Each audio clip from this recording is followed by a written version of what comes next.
open. If you want any shout outs, don't forget to drop them in the chat. You can see there though, Planet Ice Widnes, our lovely new ring board. Well, yeah, it would be nice if everybody could see it, but never mind. We've got a few technical issues, it would appear, but never mind. We'll address those as we go. But yeah, both teams are gathering around their nets, doing their prep talking, and I must say, both sides look like they're both up for this now. Yep, certainly do. It's make or break, isn't it, for the Wild, really? 2-0 down in their season series in this mini cup competition against the Scimitars. An opportunity they have to level it at 2 if they can win today. As I called it there, you can see that the starting netminder for the Widnes Wild is Harrison Walker. So they're going to start off on a good base and lead out from that. And on the opposite side is going to be his counterpart. Now Hovell has had an outstanding at the moment. So it's going to be interesting to see the starting lines making their way to the centre ice. Mr. Williams is our head referee today. We've got line judges, Mr. Horner and Miss Andrews. As Captain Fantastic Joey Coulter just circling, he's going to go in for the spot on the draw. He's got Barnes and Brown as his line mates. So what a formidable line that is. Coulter, Barnes and Brown. Baldwin and Griffin in the starting D for the Widnes. You've got Tate, Gibson.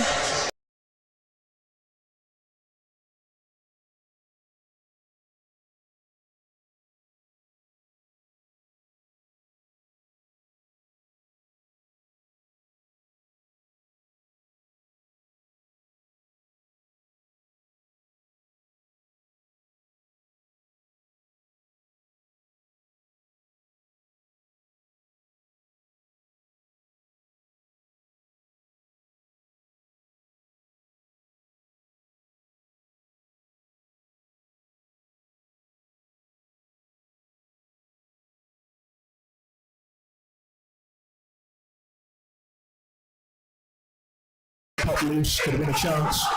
Brown kicks it back to Hagger. Line change as the second line of the Wild out now. And it's the whole Jets line of Beach, Hagger and Robinson. Nixon looks to clear away. Tries to knock it forward. Taken back once more by Ripley. Duncan puts it up, and that's going to be flicked up and out the rink, and we're going to bring a stoppage of play with 18:24 remaining in this first period. Loud start from the Wild. Getting in on the forecheck, creating a bit of pressure, making it difficult for Sheffield to move the puck up.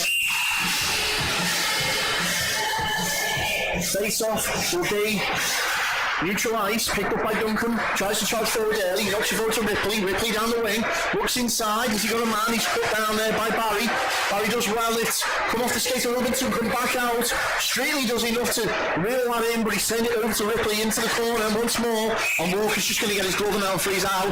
We do understand there were some technical issues there, we can only apologise. We should be back to normal now. Yeah, we should. We're all live and what have you. Just going to say, gents, very, very scrappy. A little bit like last night. This small ice rink is going to play a big part, I think. Very much so. As we see his first shift tonight now. 54 in the blue is Mackenzie, returning to the Widnes rink. Obviously, former captain of the Widnes Wild. Let's see how this plays out as Widnes come on the break now with Coulter. Coulter through centre ice, goes out to the wing to Hyde. Hyde winds up, takes a shot, comes off a body. It's gone behind for Coulter. Coulter picks that up, but it's going to be scooped up there by Mackenzie. Gets out to Pyrewell. Can Pyrewell? Well, he's part of that second line, a very young line, shot into the glove there of Hovell. George, you picked up on it as we were talking earlier. That young line caused the Widnes Wild some trouble last night. The line of Pyrewell, Danico and Hopkins, yeah, they look very lively. 3 young guys. Yeah, it'll be interesting to see what they can do tonight. Face-off is going to be won there by the Scimitars. Sims dumped that all the way down. It's going to be Toff chasing that back down, and that's going to be an icing call. 7:34 remaining in this first period, and already both tendies seen a bit of rubber early. Yeah, it's 17 minutes, less than 3 minutes, and it's end to end already. Very early, in fact, because it's only 1:30, which I have to remind myself not to say tonight, because it's strange, doesn't it, having a hockey game in the afternoon, but where else would you rather Look, be I'll than take in the hockey ring? whenever I can. I second that. So Coulter and McKenzie going for the draw. It's going to be picked up by Ruskin Hughes. Oh, Darts forward now. He is a good save. Threat. There's a great save there from Walker off the leg pads as well. It's come out to McKenzie. Fed Pyrell. Pyrell takes a shot, runs wide at the glove side post. Scooped up and played away there by Doxey. Tries to knock it forward. Hyde plays it back. Little bit of D to D, try and create some space as he looks to break this out now with Doxey once more. Doxey tries to get around Yardley. Managed to get through to Brown in the middle. Doxey back out! Well caught off the blocker of Hummel and managed to be kept out. And there should have been an early mark on the board there for Widnes. Yeah, Doxey did well to collect that loose puck out of his skates there and generate a good chance. Into the corner once more, Gilbert. Backhands that straight onto the stick there of Rogers. And we've got Denico's back out now, so let's see if he can cause any issues for the Wild. But Wild holding well at the moment, they're cycling this puck well, Sheffield. Rogers into the corner. Well intercepted there by Gilbert. He's managed to try and clear it out to Barnes, who tried to clear the zone early. Threat. They've managed to turn it around. Colton puts that back in though. Takes the shot. Easy save there for Walker, and he just sticks that into the corner. Yeah, you've got to be careful in that Widnes net there. Any loose change, Sheffield will be all over it. And it's up the other end. Barnes takes a shot straight into the chest of Howell, and he's feeling that one. But what a quick breakaway chance here for Adam Barnes. Yeah, you see, they get the opportunities to bring it straight down the side, and Barnes flies it home. It's well covered. We're going to get a face-off. Going to be the left-hand side of Howell. 15:54 remaining in this first period. And the officials just checking he's okay there. Hey Ben, now I noticed that. Is that a BASN ring board on the side there, I noticed? It's very nice and very shiny. Oh, very good. Everything seems to be in order, so we're going to go for this face-off. Going to be Tatum Robinson going for the draw. Horner drops the biscuit. Robinson does enough to put him off, but Duncombe's going to receive that. Going to play it back to Lewis Bell. Duncombe trying to use experience, create some space over to Streetley. Beach kicks that around, picked up by Haggard.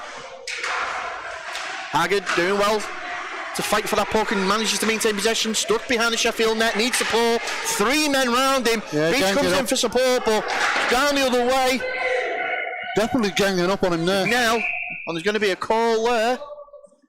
And it's the disappearing puck. Yeah, it's gone into his equipment. So, play blown dead. And we're going to get ourselves a face-off at the Sheffield end. 15-22. Well, the most noticeable thing, George, is Widnes have managed to get through that first few minutes where last night they suffered a very quick mistake goal. I think we had 3 or 4 goals by this time last night, didn't we? Yeah. Shot comes in from Hughes. Toff pinches in there. Hyde can't bring that down. It's going to fall to Hopkins. Hopkins looks to break down the wing. Hyde's got him covered. Lays it off though to number 7. That's Jack Brammer. Oh, right across goal. Sean Wild puts it round the back now. Hughes going to try and put the body on there and does so. It's come out there once more. Tate looking for support. Found weirdly at the point of the blue. He's got the shot off. It's into the glove of Walker, and there's a little bit of love going on in the crease there. Everybody loves a little bit of love there in the crease. 14:52 remaining in this first period. Guys, don't forget we have got the live chat going. If you do want any shout outs, don't forget to drop them in there. And once more, action is back underway, just like the rest of this game. It is very fast-paced. Coulter digging away on the board, trying to put the body in. You can see already the Widnes' game plan a little more physical than was last night, George. I think so, yeah. I mean, perhaps the smaller ice surface is a factor, or these guys just seem really ready to play today. And that was a really wild pass that just worked its way all the way up the ice there. And you're going to get an icing blow. Mr. Williams takes us back. So, George, how does a hockey player keep himself entertained in the off-season?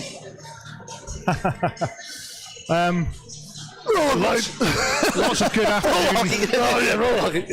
Roller hockey, well, yeah. Nice day for roller hockey today, but even better to be back on the ice, I'm sure. Definitely, as Mackenzie wins that draw for Sheffield. Nixon takes the shot, turned away, and you've got Springer Hughes looking for the loose change out in front there. That's a typical Sheffield play, crashing the net. They know exactly what to do. Yeah, Mackenzie blocked it out there. Springer Hughes back the other way. Springer Hughes winds up, takes the shots, come off. Appears to be Bez Hughes for the Wild. Happy birthday, Bez Hughes, by the way. Very much so, as we're going back up the other way. Hyde to Coulter. Oh, that's, you'd see Barnes was holding on as best as he could there to try and keep that from going offside. Sometimes you get a little bit excited. Yeah, just a few comments on the chat there. We do apologise for the breaking sound at the start and also the break in the picture a little bit after that. But technical issues we've resolved now, everything should be back to normal. Face off, Baldwin to Griffin, and Griffin's been having a series of games at the moment. He managed to get a couple of goals against Nottingham. He's on good momentum at the moment, Jordan Griffin. You see there, he's fighting away with Jack Hopkins. And that's going to be blown up, and there's a little bit of love going on between Barnes here on the board. No, they're not exchanging phone numbers. And that's Barnes and Stevie Duncan. Well, the thing is, Sheffield don't want to give up this top slot at the moment, George, do they? Currently undefeated. Widnes desperately need this game if they've got any chance of trying to claw back on something. There's a penalty that's gone on the clock. Sorry to interrupt there, guys. So Jordan Griffin's found himself in the box. So it's going to be a power play opportunity, Sheffield. Crucial opportunity for them as well, though. Let's not forget that the Wild got a couple of shorthanders last night. I have to say some of the special teams plays looked a bit fragmented, as you might expect with these players coming from so many different teams across the league. You see Gibson there trying to work that puck around, trying to find Duncan. They've managed to clear it out for Widnes onto the stick of Oval, and he's being chased down there. Nixon chased down by Kieran the Cannon Brown. Obviously, yeah, that nickname pre-game last time we were here when he decided to break the plexi behind the net with one of his shots. Yeah, delayed the start, eh? Great. Barnes going to pick that up. Turned over to Morgan. Morgan finds Tate. Got his head up, looking for that pass. Finds Morgan again at the point. Plays it back into the corner. Baldwin puts a body on. Tries to cut that out. Gibson worked that puck around really well. Takes a shot in there from Nell. That tells up with 1:12 remaining on the power play. Yeah, it's Sheffield quick to get that puck when they get into that the Wild end, get into formation, start putting that net under pressure there, but deflected away out the rink, and it's now face-off. So face-off going to be left to Harrison Walker. Mackenzie's going to go in for that. Looks like it's Mackenzie and Gilbert. And straight into the chest of Walker there. 12:44 remaining in the period. 1:08 on the power play for Sheffield. Some good rebound control by the goalies. I noticed they've been freezing the puck perhaps a little better than they were last night. Both seem to be seeing the puck well. So take two of that draw there, and Mackenzie comes out victor again over Gilbert. Taking his time, looking to cycle the puck now. Puts it right across the middle. There's nobody there, and Yeardley forced to play off the boards behind the Widnes net. Mackenzie once more looking for options. He's got Bell at the blue, decides to take it. Bell lines up, lets one go. Looking for the deflection out in front with Springer Hughes, but it was well covered there by Walker. Yeah, he fired that. He had the opportunity there. Fed out to him at the blue line and fires one home. And as we said earlier, Widnes has suffered a little bit from these long shots, but managed to soak that one up. 49 seconds now remaining on the power play for Sheffield. 12:25 in the period. Once more, tied up this time on the draw, and it comes out Gilbert. And they've managed to get it down onto the net. Yeah, Hoyle is forced to glove that onto the ice. Bell, a little bit of forward check pressure, gets down. And he's managed to put that in a dangerous position. There's backhand. Walker's managed to get a kick-out save somehow. Early pressure from Sheffield. There's two. We've literally got just inside 12 minutes now remaining in the period. 20 seconds remaining on power play. Still cycling this round. Mackenzie Hughes gets in there, does well. It's cleared away by Baldwin, and you'd expect that to be the end of this power play. And that's good PK in there by Widnes. Yeah, vital save there, because Sheffield seems to be getting back right onto spots. 5-on-5. As Sheffield against the boards. That's just come out of play, forcing Sheffield back with Morris. Quick pass to Colton, intercepted by Barry. Tom Barry now the Wild, decides to play it over. Robinson looking for the quick pass, tries to find Coulter on this side. Coulter, oh, it's a Doxy. Can't get round his man, and Ripley's down this left wing. Takes a shot, goes right across the face of goal. It was covered though by Walker. Back across in the danger zone. No blue shirt to turn that in there, and Sims showing the teeth early. Up. Well, potential tripping calls waved off, and Haid taking his time. Widnes trying to find that gap in the Sheffield armour. Toth once more off the boards. Going to be picked up by Barry. Looks to go down the other wing very quickly. Try to find Doxy on the through the middle pass. Ripley once more. Puck turn around. Coulter's going to chase Colton now. Morgan. Obviously Ben Morgan normally icing for the Steel Dogs. Welcomed return back to that Sheffield roster. Hughes into the corner. Managed to clear it out. Changeover mix up there has favoured Doxy, and he's managed to drag it through into the Sheffield zone. Tried to find Robinson in the middle. Great little poke check there. And that was Rogers, Colton, I believe, Sam Colton.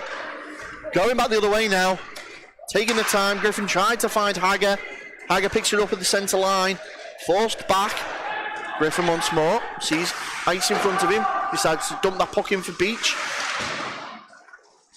Kept alive. Can Hagger get over into the corner and get it? He has done. Decides to play it around once more. Bell. Can't get it past Beach. Falls to Hopkins. Griffin pinches in, but Hopkins gets the puck around him.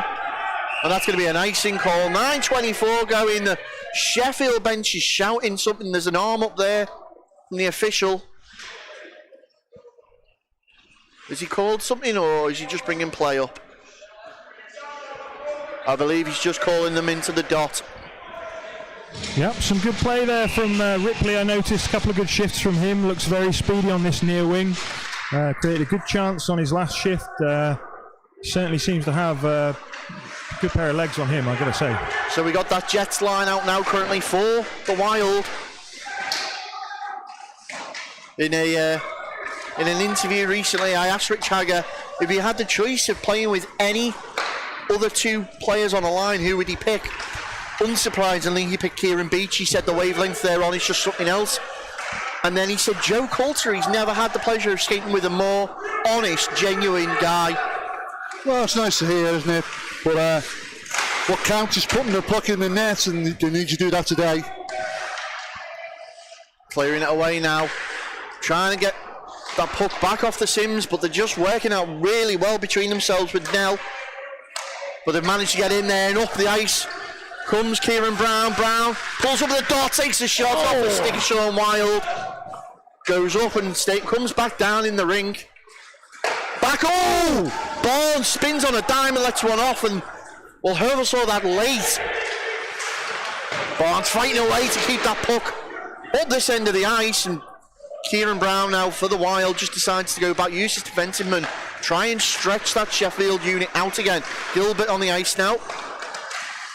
Great little pass for Brown. Brown feeds it back to Barnes. Barnes thinks about it, goes back through. Gilbert takes a shot, and it was the trailing leg there of Yeardley that denied him.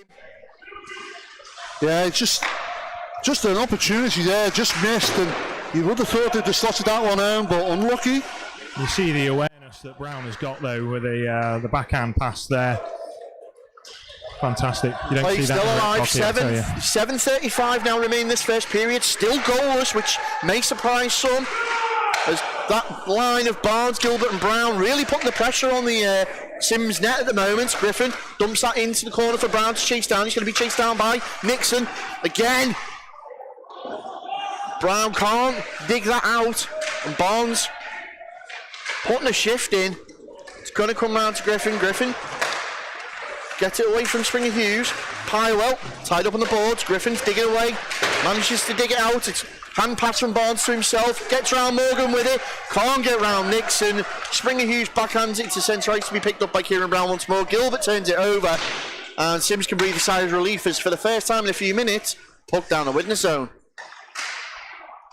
6:45 now as Nixon. Little body on there on Pyrrell from Baldwin. Brammer now on the ice. Jack Brammer, certainly a formidable forward for the Sheffield Sims. And Pyrrell doing well. Out in front! Oh. Well, it was a great little 1-2. Back in. Walker's got it covered. Big body on from Griffin.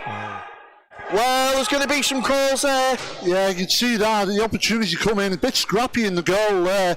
But he gets towards the boards and slammed in there. He's taking a bit of a beating. Well, for the second time today, Jordan Griffin finds himself going to the box. 6:21 remaining in this first period. And we'll wait for the official call. You'd think it's either going to be a check from behind or a boarding call. Yeah, I expect that boarding call possibly. Widnes forwards were out quite a long time there. You just get the feeling that they got trapped in a little bit tired. And I think sometimes when you're out for too long, that's when penalties happen. Yeah, well, that line of Brown, Barnes and Gilbert was out there for some time there. We saw that then. So we're going to get a 5-on-4 going in the way. As we can see there, it's Brammer that was the man that took the hit. He's made his way back to the bench. Great to see him on his feet, though. So Hang on, the call from Mr. Williams there will be, as he stands in centre ice. Check from behind. So check in the back, served to Jordan Griffin, 2 minutes. And we'll have a 5-on-4 power play in the way of the Sheffield Scimitars. Well, George, you picked up on it earlier in that game last night. It didn't, being short-handed, didn't seem to bother Widnes. No, I think that the power play that the Scimitars had before, there's got a couple of very experienced players out there, Morgan and Tate. And it's a 2 plus, I'm sorry to interrupt, 2 plus 10. Griffin's making his way to the locker room. So he knows that 10 minutes is going to be served, the clock's going to run out. We've had another player come over, and that is going to be Grimshaw. He's going to sit the 2-minute penalty. So as I was saying, Tate and Morgan, 2 very experienced players who perhaps can slow down the pace of things a little bit and help them set up on the power play in a way that they perhaps weren't doing so well yesterday. Doing really well to work this puck around the 4 men of Widnes at the moment, but they've managed to get a scrap in there with Brown. Brown digging away, he's on the boards. Brought down, he's managed to kick it back out. It's scooped up by a blue shirt down. Gibson takes that straight back into the danger zone. 1:18 remaining on the power play. Shot comes in from Nell. Late vision there through traffic from Walker. He's managed to get a kick save on it into the corner. Picked up once more by Gibson. Gibson puts it back through. Out in front again into the chest and out of Walker. And there's that rebound control you were talking about before, George. A little bit of hesitation and panic as we go with final minute of this power play now. 5:15 remain in the period. And Barnes trying to apply the forecheck pressure. McKenzie's going to pick that up deep in his own zone. Takes it through the neutral zone. Shows that...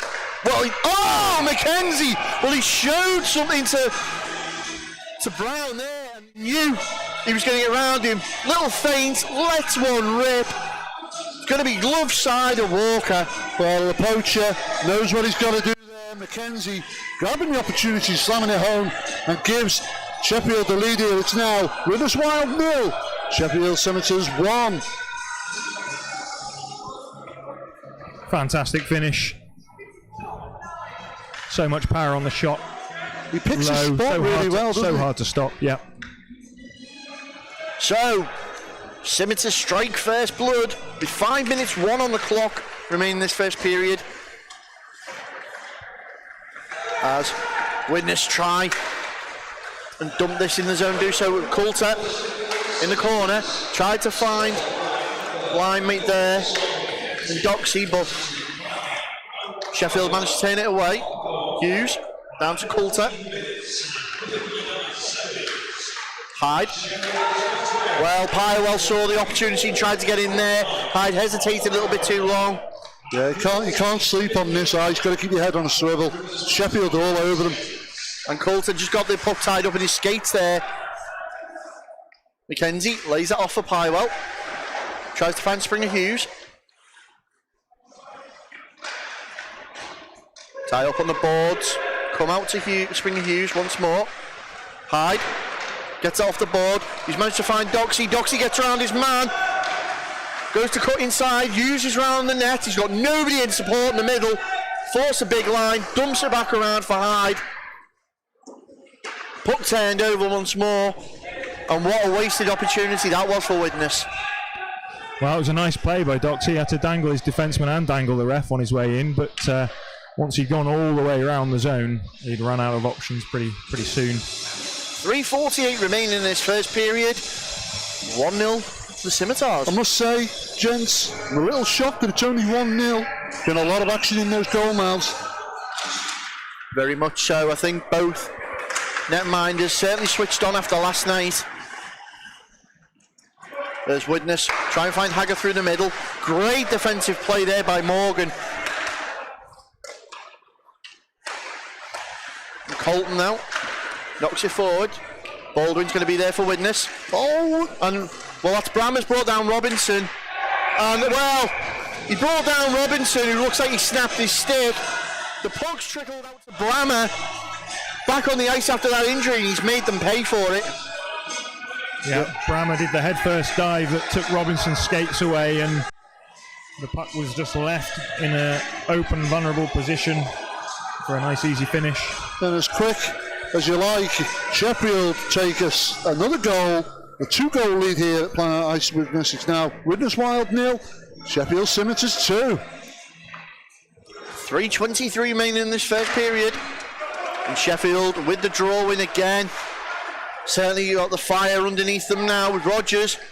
Puts it through the middle, turned away by the black and gold of Widnes, and Brown's got some fire as well as Barnes. You can see it now. Barnes back across the middle, trying to find Gilbert skating in. Can't do it. Barnes trying to dig that out. Great seal on the pipes there by Hurl, but Barnes has recovered that. Tries to get it back out in front. Skating in once more was Brown. And it's a 3-man wall as well as the netminder they're trying to beat right now.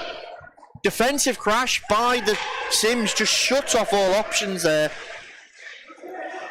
Well, I can't believe that we're seeing this much action in the goal mouth and we've only had 2 goals. Duncan picks that up. Tries to get it round Barnes. Gilbert can't get round Hopkins and fed out to Deneko. Takes the shot in, straight down the throat of Walker, and he's got that one wrapped up well. Yeah, you just see that any opportunity to get, and that blue wave comes down and smacking into that yellow brick wall, and at the moment, it's Sheffield that's having the ice tilting in their favour. So, going to have a face-off between Woods Rogers there and Coulter. Coulter comes out the victor. Toth works that puck round. Managed to find Coulter once more. Coulter goes through the middle by himself. Can't get around the third man. Baldwin puts it back around. Hyde tries to get over. Does so, beats out Bell. Rogers comes in, scoops that up though. Put back in once more. Coulter out in front. Trying to get around Duncan. Bell intercepts.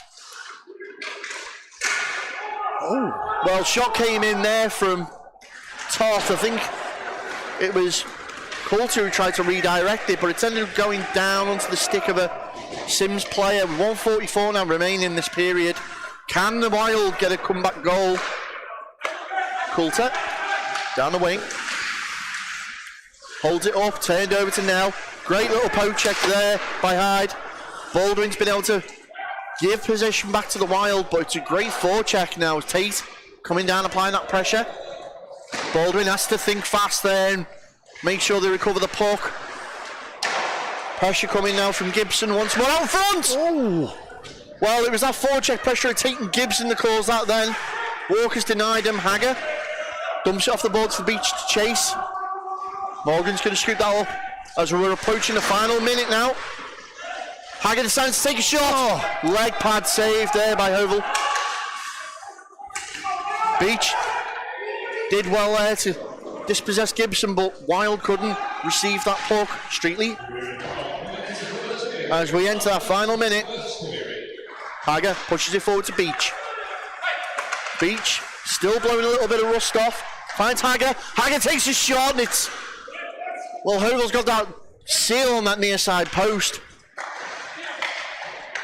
Down onto Walker. He's just going to freeze that out. We've got 26 seconds remaining in this period. Starting to see glimpses of hope now between the Widnes players. Fighting for those loose pucks, not trying to give them up as easy. Them 50-50s, trying to make them their own. A little bit of communication now between Hager and Beach and the other guys. Can they really emphasise on this now? Yeah, they've producing chances, certainly, but Hovel's playing well. 20 seconds now remain on the clock. Streetley against Springer Hughes on the board, but Springer Hughes comes out with that, trying to put it in that danger zone again, the low slot. But here come Widnes on a breakaway. It's a 3-on-3. Dying seconds of this first period. Can they get something back? Brown trying to work his way around, taking on the play by McKenzie. There's going to be the buzzer, and well, you'd have thought that would have been the chance there, if anything. Well, it's been fast-paced, I must say, and a complete contrast to last night's game. But the one thing we've got to do is we're going to take a quick break. Ben, you managed to catch up with the coaches. Just Rich Hager for now. Well, but yeah, so let's see what he had to say anyway going into this weekend's games. I'm with Rich Hager, captain at the moment. Coach, I should say, of the Widnes Wild. Rich, it's been 3 weeks since we've seen you now. Obviously, coming off the back end of that win at Nottingham and now a double-header fixture at Sheffield. So much to talk about. We'll start with, obviously, the feeling in the locker room at the moment. What's that like? Oh, it was great, especially getting that first win. We've got that monkey off our back. So, as I said from the beginning, we've got an exciting team. The couple of weeks of training really helped us. It allowed us to be and gel a little bit better together. So the atmosphere was great, especially after that Nottingham game. So we're ready again to go this weekend.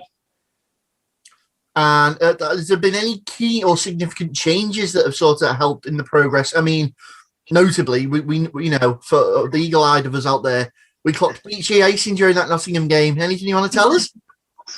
We managed to get on board, so obviously it brings back our line, which we rolled at the weekend.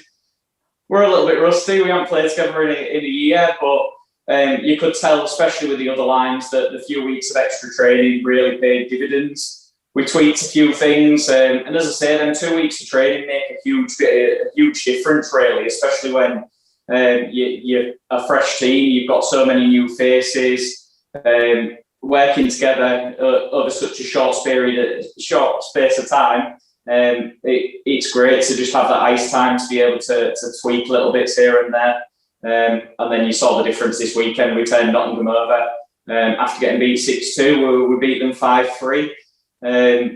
Even with a couple of injuries again, which we've suffered in this series. So it's good. And as I said, the team they're doing great together and working well together. So I can't be more happy at the moment with how it's going.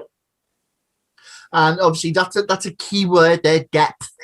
What's the depth in the roster looking like? Are you comfortable with, you've got the fact you can fall back on players when you've got those injuries? Yeah, so we get a couple back this weekend. So especially forward wise, we're struggling a bit in that last game. So Doxy was struggling after his COVID jab, and G's back now from his van. So it's two very key players, especially with the way that we're going to be playing, and giving us that extra bit of depth, especially on a double header weekend. So the timing couldn't be better for them to come back either. Now, what would you say is the difference the Widnes we're looking at now from at the start of the season? It's just the communication between the lines, and it's just that, as I say, it's just a little tweaks. They're all great players. They all know how to play hockey. They all understand what I expect of them. It's just getting people in the right places at the right time as well on the specific lines. So we tweaked a couple of things around. We've made people put people into different positions from the first couple of games that we don't think we was getting into, which is then obviously shown in the last game where we've got the 5 goals. Again, I don't think we're getting the bounce of the puck on some occasions. We seem to be hitting posts and crossbars quite a lot. So it's still exciting. I still think there's a lot more to come from this group. And as we roll, we've only had 3 training sessions now, 3 games, 4th session tonight. So as I say, by the end of this series, I think we'll be up there. 2 very good teams, don't get me wrong either. Sheffield and Nottingham both have very good players in both aspects. So for us to compete in such a short space of time, and now, as I say, beating Nottingham, it takes that monkey off your back. It gives them a bit more freedom and hopefully relaxes everybody that little bit more. And just talking about Nottingham, how have you found it playing against such a young squad that have obviously got the legs to take teams all the way? Well, that's a part of the tweaking that we've been doing, and that's where my job as a coach is making sure that we have the right people in the right places as well. So I think we just made them little adjustments, and then little adjustments turned the game around. Don't get me wrong, I think it was unlucky the first weekend. I think we could have won both of them last games going into the last 10 minutes of each game. It was very close. A post at one end, conceded a goal at the other. And then against Sheffield, we just ran out of legs a little bit towards the end. So I suspect it'll be a different kettle of fish this weekend, now that we've been able to roll that a little bit longer together. And as I say, the team spirit, it's right up there, and I couldn't be happy with how it is. And team spirit, it's a great lead into the next subject. Yeah. You've obviously given the assistant captains at the moment to Mikey Gilbert and Lee Kemp, Widnes regulars, and I believe Joe obviously got to see. What's it been like in regards to, managing the guys? Has everyone sort of bought into your way of training, your belief, or, have you had to take a little bit of, swallow a bit of pride, should I say, and sort of go with the Widnes way in a sense? No, we've done it our way. As I said at the beginning, it was going to be a change. We've turned everything upside down, and it's not just the playing aspect; it's the off-ice aspect as well. In the respect of Wes coming in and running the management side of things, Gilly's still there and supporting and doing it. But as you rightly say, Kempy and Gilbert both Widnes through and through. Their support, and then Joey brings a lot of experience, brings his knowledge of the game as well. But it's not just them. There's other players in the background that we take advice from. You play as a team, you win as a team. So yes, I coach, and it falls on me to make them decisions. But you've got to listen to everybody. Everybody sees things differently, and if you don't work as a team, then you're not going to win as a team either. So I think it's an all-round performance. It's not just something on me. However, obviously I make the decisions at the end of the day and the final ones, but we do it as a team, and that's how I hope going forward it'll continue to be. It's obviously working. We've done something right so far, so hopefully that continues. Now, we mentioned obviously the win against Nottingham there. That was the last time that Widnes played. Are you going to carry that momentum through to this key first double header that you'll have played the series as well, and against such a strong Sheffield side? Yeah, as I say, I think that's where it'll be a little bit of a weight off our shoulders. Now we've got the win, we can go and play our way. We can do it the way that we want to do it. Obviously, we'll have a game plan again. We'll play with the way that we want to play. And hopefully that brings back the results like it did against Nottingham. So the guys have been great. They've all bought into it, like you said, and hopefully you can see that as well. I saw the difference from watching the games back, from the first 2 games to that last game. It's a big improvement, and hopefully we'll continue on that route, and hopefully we can bring back 2 wins this weekend. Well, yeah, obviously you've got the big pad there at Sheffield, and then obviously the Widnes intensity of the small pad. Are the two going to be? Are they going to essentially be two different game styles then over the weekend? Yeah, I think you've got to adapt to the pad, but you've also got to adapt to the team. So Nottingham and Sheffield, again, are two very different teams. And as you say, Nottingham have got a lot of young players. Sheffield have got a lot of experience and a slightly older team. But that doesn't mean that it's going to be an easier game or anything like that. Experience has a lot of say in games, and you can see that so far with some of the players that are performing up there for them. Well, you say about that, obviously Sheffield do boast one notable name in the roster, and it'll be his return to Widnes this weekend, and that is obviously Scott McKenzie. Do you think there's going to essentially be something there that, some button pushes maybe that may trigger a few players, or do you think everyone's just there to get the job done? No, I think everyone at the end of the day wants to just play hockey, and that's what the main aim of this series is. We're lucky to be in a position where we can play. There's a lot of players out there that and haven't got that opportunity to be able to do so. So I think at the end of the day, everyone's here to play hockey. We all want to win, and we're going to have our game plan for each team, not just an individual player. So I think we're going to take it on that route rather than what one player does on the team. Excellent. Well, Rach, I'm not going to ask about the X's and O's. That's down to your business. I'm just going to ask simply, do you think Widnes can do it?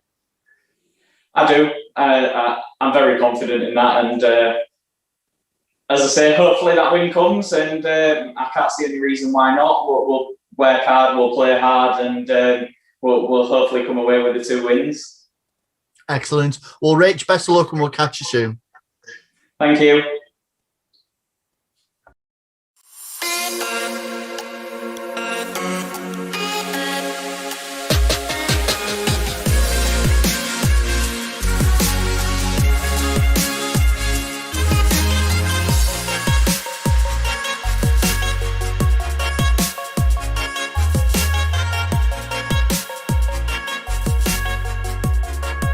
Brakes and Sons sponsor Drop the Puck.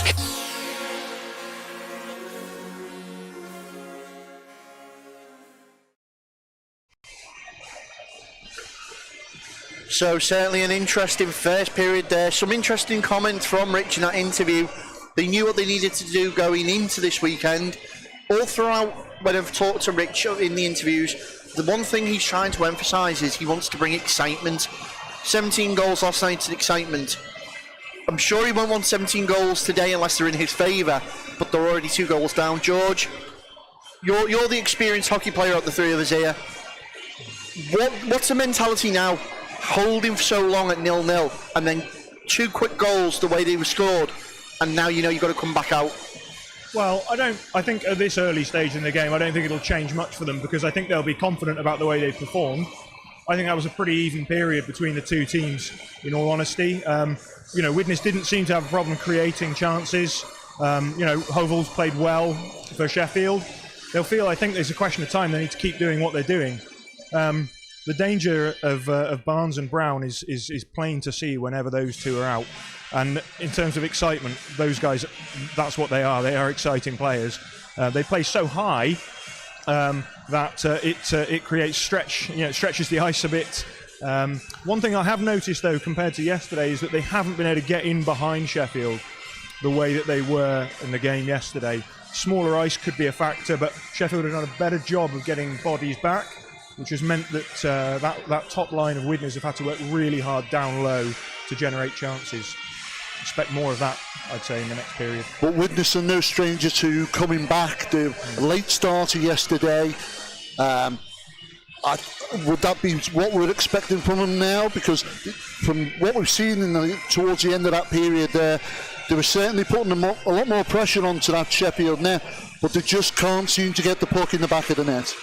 Well, again, I think the way that Sheffield have got their bodies back, they've had good possession in the Sheffield zone, but they've not been able to generate clean shots the way that they seem to be getting yesterday. So I think they'll keep pushing, and I hope that comes true. And obviously they'll have to focus as well on discipline, because the 2 penalties that they took one of which cost them a goal, of course. That'll be a factor again for the rest of the game, I think. Well, certainly, we've seen already the fact that the discipline's slightly slipping, should I say. Now, we look back at last night's game. There was 8 penalty minutes in the entirety of the game. 6 served to Widnes, only 2 served to Sheffield. So we know those special teams units aren't getting much ice time either way. And then within the first period already this afternoon, we've seen 4 minutes of penalty served to Widnes.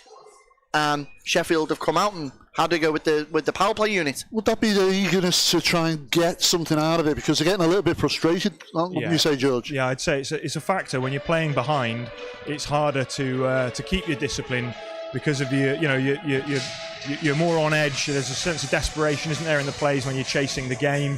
And so, yeah, there's a greater likelihood of taking penalties. I wouldn't say that the penalties that Widnes took in that period were, over the top, and I wouldn't say they got a discipline problem, but it's just an unlucky couple of calls against them. Something they're going to have to be very mindful of moving forward as they chase the game. Yeah, a couple of comments while, if you don't mind, I'm just going to check to our chat. A couple of comments. People, obviously, we've already apologised for the technical issues that we've had due to circumstances beyond our control. We are working at a smaller crew due to COVID restrictions and stuff like that. But hopefully, we'll still be able to put out something for the fans to watch. But in the meantime, a big shout out to somebody said hi, Tom. Hey Gary, can you say hi, Tom? Is that any fans? And also I've had Lucy on. She wanted me to give a mention to the Halton Haven Hospice. Say many thanks to them. Keep your chats coming in, folks. There's some good conversations in there. Obviously players, people talking about particular players who are missing in these series. Obviously we understand. The likes of Croyle, we know, we've already said in a previous stream, he couldn't commit to it, and we said it earlier on, obviously. Apparently you couldn't hear us on the intro, and we were saying that these stream series are based purely for players who are available. Not all your standard players in these teams are playing in their normal squads. It's more like an all-star effect, if you like, wouldn't you say, George? It's like players are thrown together, they've grabbed who they can, who's available, and it's making for interesting hockey.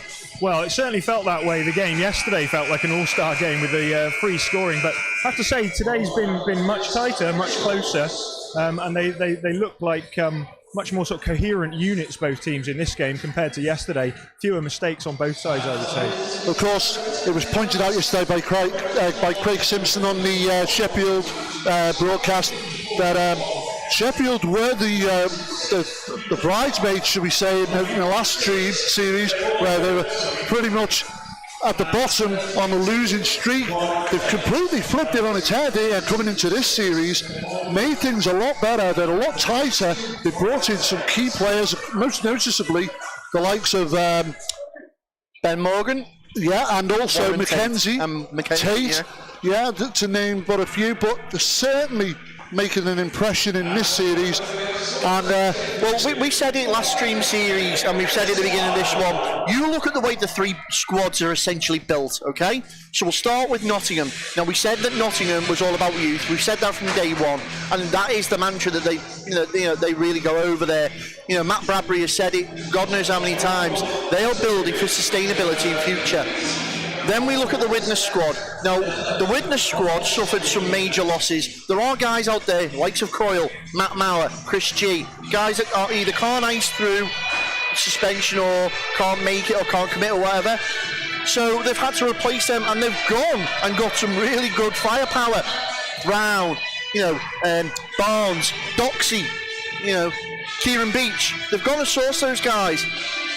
But then, at the same time, we've got to look at Sheffield. Now, Sheffield built a nucleus of hardcore Sheffield players anyway, that were in that not quite young enough to be learning still, got a good bite of the game, but not quite old heads yet. And then they've added that sprinkle of experience with the likes of Tate Morgan and Mackenzie. Sheffield are a dangerous outfit. Well, I think it's time to go down to the ice again, Ben. The referee's just about to drop the puck.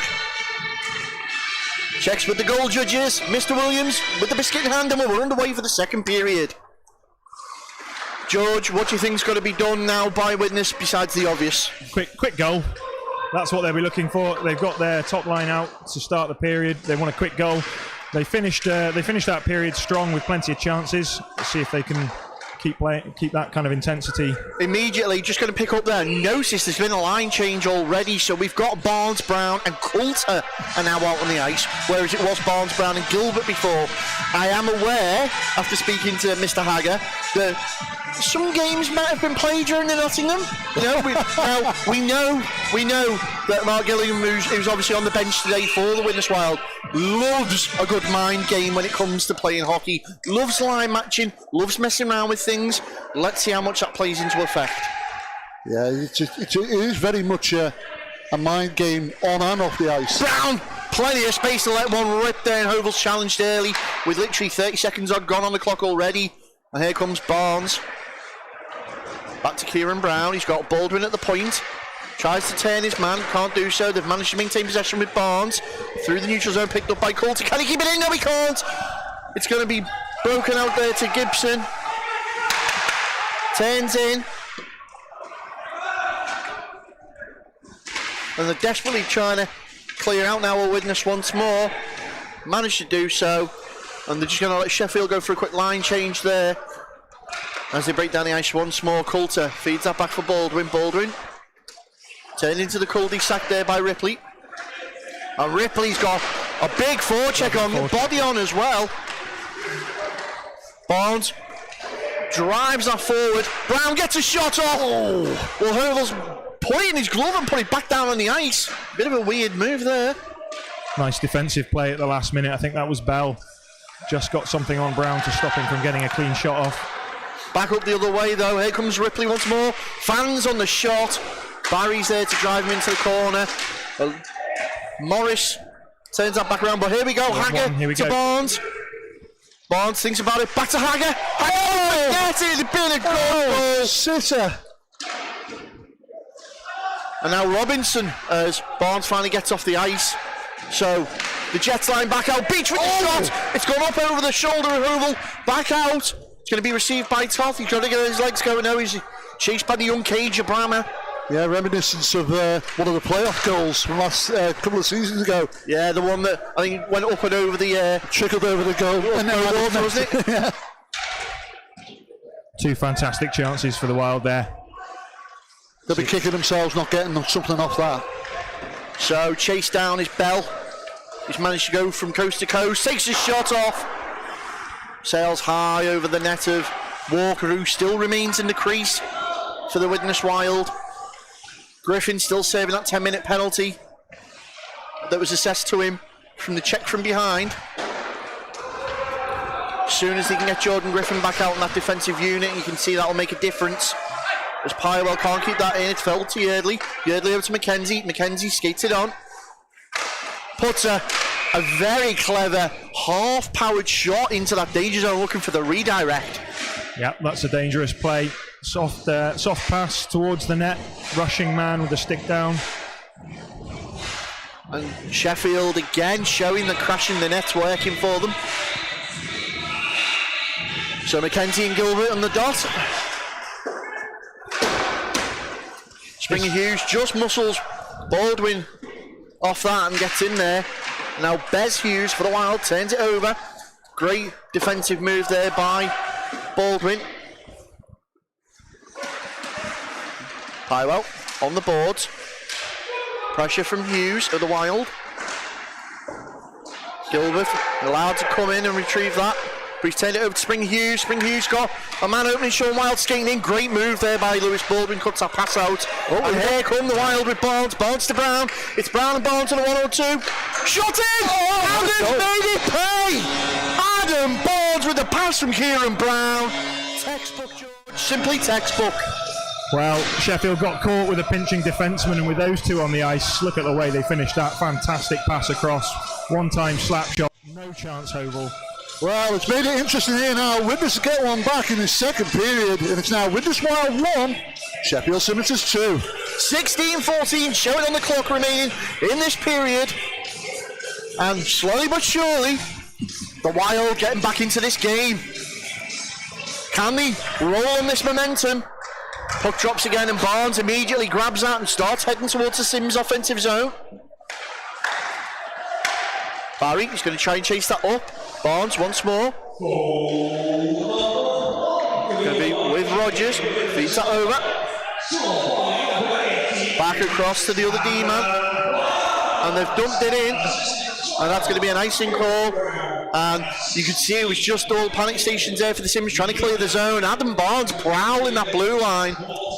Well, as we said about the first period, Sheffield did well to get bodies back against that Wild top line, but they made a mistake there with the defenseman pinching in, which obviously is an exciting play, but you take a risk, especially when there's that much speed out there. Face off gets us back underway once more. Barnes managed to find Gilbert. Gilbert's got a man out in front in the form of Brown. Tries to find him now to sail through the slot. Nobody there. Picked up by blue shirt. Turn around the other way, and here comes Sheffield. Sims, they've got pace. Let's not kid around that. That's going to be Dineco. Barnes tries to clear it over the blue. Managed to do so. He's forced Morgan over the blue line. Whoa. Streetley's going to pick that up. No, it's not. He's left that one for Barry. Oh, he's giving it straight away to Morgan and the centre dot. Streetley gets over there. Great little body on from Barry. Gives separation to the puck. Allows Kieran Brown to get in there. Brown and Rogers battling on the board once more. Still with Brown.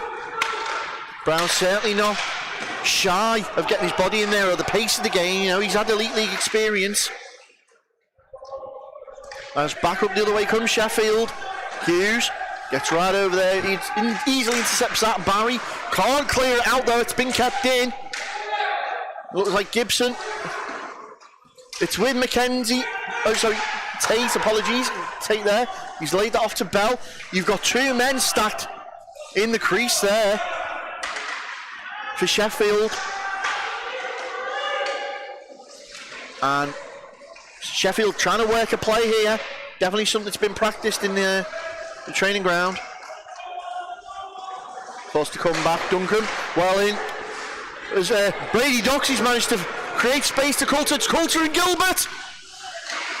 Oh, what a save by Oval. You could see there the Coulter was like, he was trying to fake the pass across. Big body on by Brammer there on Hughes. Yeah, this is getting a bit... Stayed strong. It's getting a bit flavourful. You can't say it. I can't. I didn't, but I can't. Get the napkins out. Coulter behind the net now. Does well to try and dig it out. He's kept possession, Joe Coulter. Toth takes the shot through, looking for the redirect out in front was Gilbert. Doxey's there to pick it up though. Brady Doxey having a great shift. As is Gilbert. This is a good line at the moment, showing heart, grit and teeth. They've managed to clear it out though of the Sims. And Hughes is going to get down there first. He's being chased down by Brammer, who puts the body on. Straight back up the other way. Well, the man coming off the ice has stopped that play, and that was going to go to Hager. It was wide open. As we've got 13-16. This period is flying, as is the action.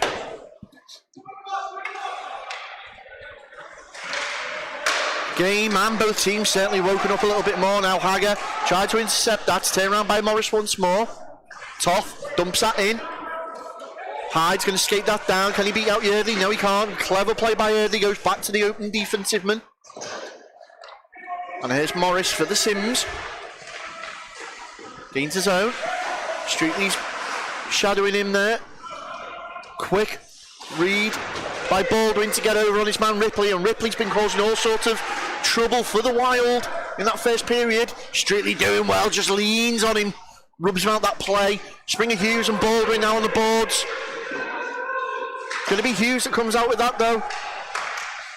McKenzie skating around the high top of that slot like a shark circling, waiting for the opportunity. This Widnes line, exactly what you were talking about during the intermission there, that blend of experience and youth. Great little play there by Baldwin, tried to clear it away. It's come back once more. And you can see there McKenzie's poised right in front of Walker. Yeah, looking to poach something. He's trying to block the vision there. And we go up the other way now. Baldwin dumped in. Beach is there. Baldwin, the defensive man, quite high up the ice now. He's going to Beach. He's put it back across. Tiger, swing and a miss. And now Springer Hughes forced to clear it down with a big golf slap. Tough. Off the boards. Barnes back on the ice now, fighting away. Haggart does well to try and get there, and he's doing enough to allow the Widnes defence to reel that one back in. And Gary, I'm struggling to catch my breath here with this one. Yeah. Breathe and breathe. A long spell of uninterrupted action. We said it was well disciplined last night. Makes it easier for us, George. Oh, that's great little poke check there by Barry. He's allowed the man in. Oh, too far. Too far on the pass, and well, that's the clever thing to do there. Who will just freeze the play up altogether. And I was going to say that, George, just there, it was a perfect example of it. The little final touch, it's always just a touch too far and out of reach. And just quickly there, just slightly behind him, wasn't it? Griffin has been able to get out that penalty box now, so Jordan Griffin will be back on the ice soon. 11:06 remaining in the second period. Fantastic chance in that spell of action for Coulter. A really good save by Hovel as Coulter delayed his shot to the last possible minute and tried to slip it in at the short post. And a couple of good chances for Hagger as well in this period so far. Just wonder when he's going to score. I've got a feeling he might get one soon. Yeah, it's just a matter of time, isn't it? As Brown brings that in, goes low through the slot in the crease, and there was no one there. Gilbert's managed to keep that alive for them. Barry keeps it going once more. Brown still in that corner. Great pressure from the defensive unit of Sheffield. Great little play, those found Barnes, Brown! Straight in the glove Absolutely of Hovel. fantastic little play there. I would not want to be on the receiving end of one of them. Yeah, it's going to lose a bruise in the morning, that You one. see how they combine though. Brown is so low, he's got such a low centre of gravity, he's so stable on his skates, it just looks almost impossible to get the puck off him in that corner. His edge control is amazing. And he's another level of skater, there's no doubt about it. So we're going to get a face-off, going to be left-hand side of Hovel, 10:24 remaining in the second period. Still, one goal to the good, the Sheffield Scimitars. And now just working that puck round before checking Adam Barnes, and they've managed to find Gibson. Streetley gets over to cover his man. Nell gets inside, skating in. Gilbert's going covered and back the other way now. Barnes to Brown. Well, drop pass there, miscommunication, but they've managed to recover that puck, and a little bit out of frequency on the wavelength there. Brown. You can see Barnes just trying to get over, but he's had it taken himself. Still Kieran Brown. And we're back to the normal line as Gilbert's now skating out there with them. Gibson decides to dump in. They're going to go for a quick change, both teams. And here comes Jordan Griffin back on the ice after serving that 10-minute penalty. Barnes picks it up, gains his own. Adam Barnes into the corner. He's got Coulter out there with him. Behind the Sheffield net now to Brahma. Decide to go back once more to Morgan. Morgan slams on, holds it up, and he's just looking for an option. 9:14 is the clock ticking away here. Planet Ice Widnes on this glorious afternoon.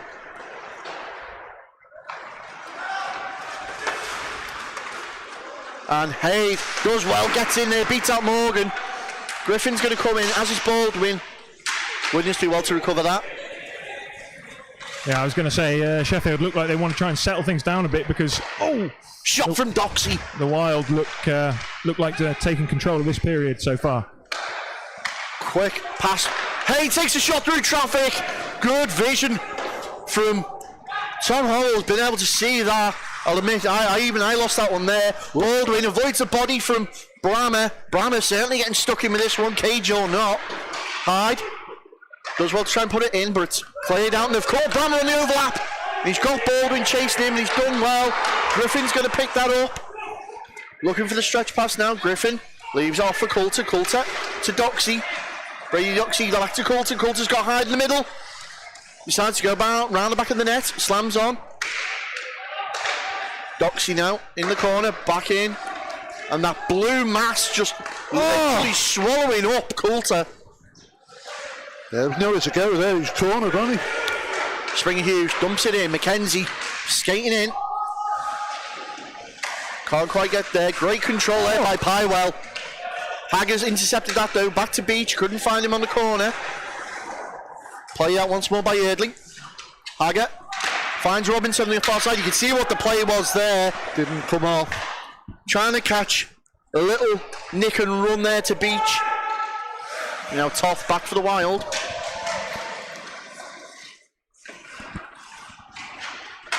Widnes, play that puck forward. Robinson's going to go over there. Rogers plays it off the benches. Toth once more. Obviously Peter Toth selected as one of those players to represent GB in the under-20s. We saw that list announced recently. 7 minutes left in this period, and this time has flown. Another long spell of uninterrupted action here. Barry. Widnes have changed, I think, 3 or 4 times since the last whistle. And Robinson, he's just going to control that. And that's the thing about Jay Robinson. He's playing forward, but he's also a very switched-on D-man. Play both ways with 6:39 remaining in the second period. Well, yeah. I know Tom Hovel will be glad of the break there. With a lot of action, so a lot of rubber there then. Walker, though, still holding his own. He's got some impressive firepower coming at him. We've spoken about it. McKenzie, who will poach those goals right in front. You've got Brammer as well, who's proven himself recently. I'm just surprised we're 3/4 through this second period and we've only had 1 goal. Absolutely, yeah. Face-off is going to be picked up by Sheffield. Starting to work this puck around well. Hopkins tries to go inside. Great steal on the post there. Walker denies Sheffield. They've played it all the way back out and drawn that Widnes defensive unit away. Streetley's going to be there though to pick that one up. Round to Robinson. Great little pass. Hagger with the rodeo. Back Beach. Right on the stick. Kieran Beach. Oh, it's this! Well, Tom Hovel goes full teddy bear on the ice and he's got it trapped under his leg pad. Lovely bit of chemistry there between the Hull boys. You could see the passing lane just close in front of him, so he lofted one over, and Beach did a fantastic job to get control of it, and yeah, very nearly level for the Wild. Yeah, just sitting there, the puck was sitting there, nobody to follow it in. All he needed to tap in as he was lying flat out on the ice. Yeah, Rich Hagger proving his quarterback skills there, finding his receiver. Wrong game, Ben, wrong game. Oh, yeah. Immediately, though, action back underway, and Baldwin tussling up at the point here. And they're going to be blown dead as the official loses sight lines. Baldwin and Bell just exchanging a few words off camera. And we were saying on the intro, which obviously our viewers will have missed, they'll have seen us miming it, George. But these two teams, after last night's 17 goal fest, we wondered whether they would have worked each other out a lot more, and the ice rink size is playing into contention with this one. Yeah. Look at the speed of Brown as he gets over there. Has anyone clocked in blue line to blue line yet? Whatever by Gibson. Yeah, it's definitely tighter game than last night, isn't it? But less room to shoot, less room to move. Baldwin just loses the puck there. Brahma sends himself in the net off the moorings. They're going to have to call that. Brahma, you could see, was coming in to stop the pass, loses his edge, goes crashing into the post. Yeah, the Widnes players not happy because it looked like they were on a breakaway there, but nevertheless, referee says no. No means no.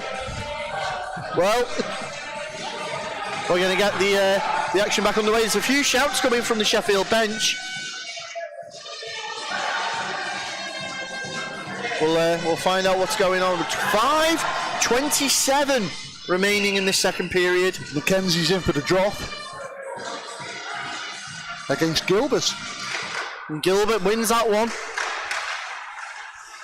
McKenzie into the corner. Griffin tries to get the stick in there, but they found a way out. Bell at the point. McKenzie once more in that corner. Brown just comes in, dispossesses McKenzie. Tries to find Griffin, does so. Baldwin knew he was being pursued down by Ripley, managed to get away quickly. Great pass from Barnes to find Gilbert. He's laid it off. Shot from Brown. Great little save there. Back out once more. Brown takes a shot. What a save. Off the post with the leg pad kick. It's a Fatanga. Barnes again once more through traffic, trying to use the Sheffield players as a screen. And Brown out front and Barnes, and for the love or money, they can't buy a goal at the moment. Hovel standing on his head. Yeah, great series of chances for the Wild there. They were putting a lot of pressure on, but Lovely play by Mikey Gilbert to kick the puck out. but of never the mind, state. they'll have to soak that up, because if he didn't stop it, I think a bit more on that would have gone in. 4:41 remaining in the second period.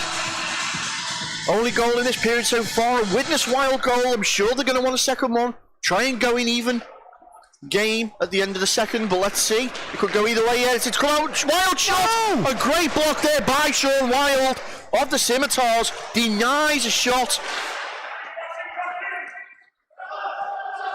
Round the back from Yeardley. Doxy's over there, hides, dug that out. Plays it off the back of the Sheffield net. Coming to Hughes at the point, takes a shot off the leg pad. And Hyde, he's fighting away, he's brought down. Officials have waved it off, and Toth now.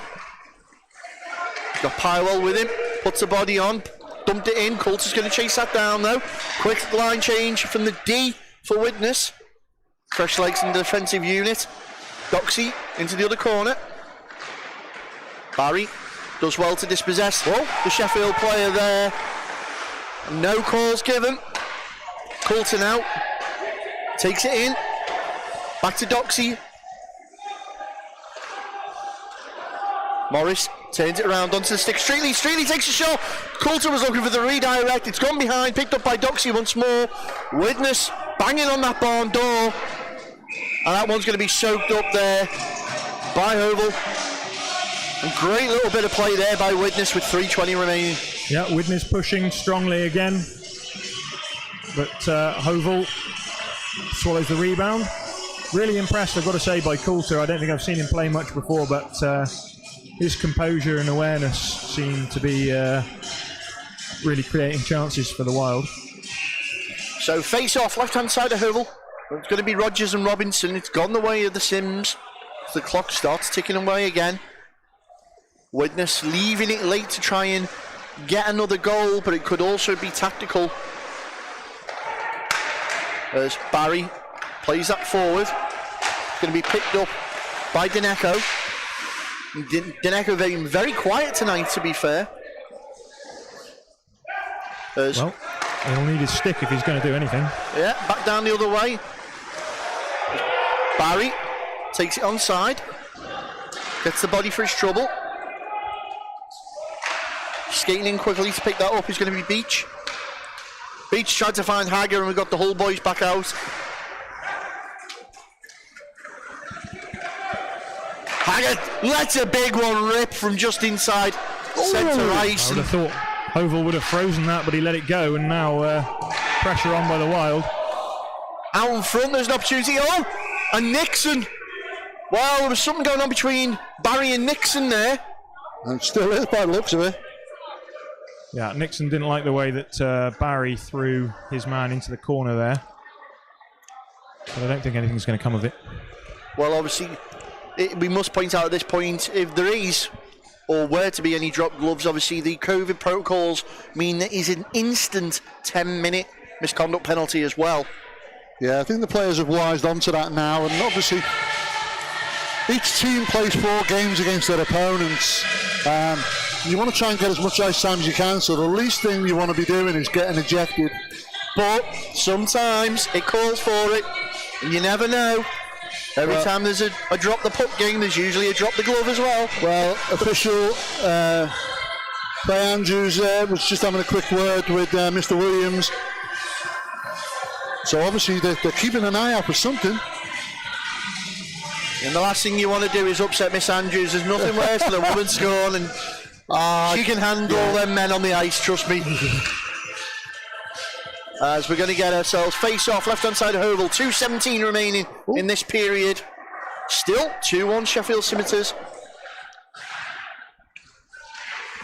And I know, George, you were saying, obviously in the intro, our viewers won't have caught it, the series so far in the head-to-head goes 2-0 in the way of Sheffield. The Wild are going to want this one back. Yeah, for the sake of pride, a chance to...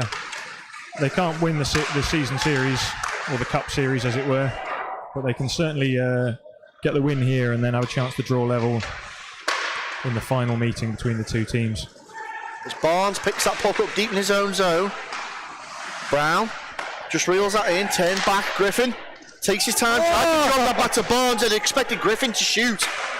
Great cut-out pass there by Baldwin, and again Lewis Baldwin putting a shift in here for the Wild. Does well, he's put it back to Duncan. Picked up by Gilbert, tries to get it out, does so, fanned on the pass from Brown, inside Barnes, great save, Hurl. 1:12 now remain on the clock, and it's last throw of the dice from Widnes in this period. I'd have put me dinner money on that going in.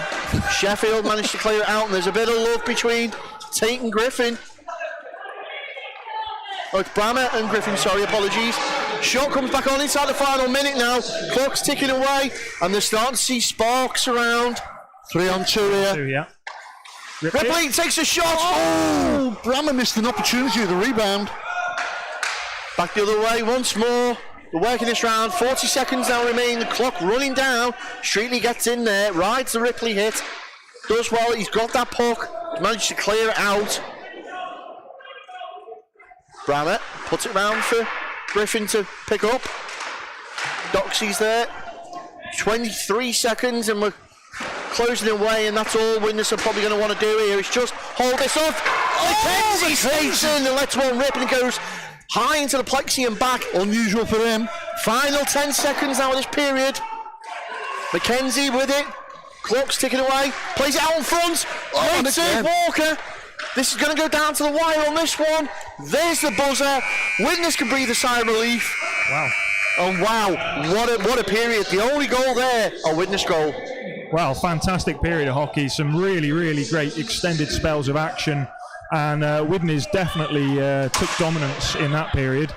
Well, things are heated here. I don't think we've seen the last of the action, but what we can do is to show you some highlights from the last time we were here at Planet Ice.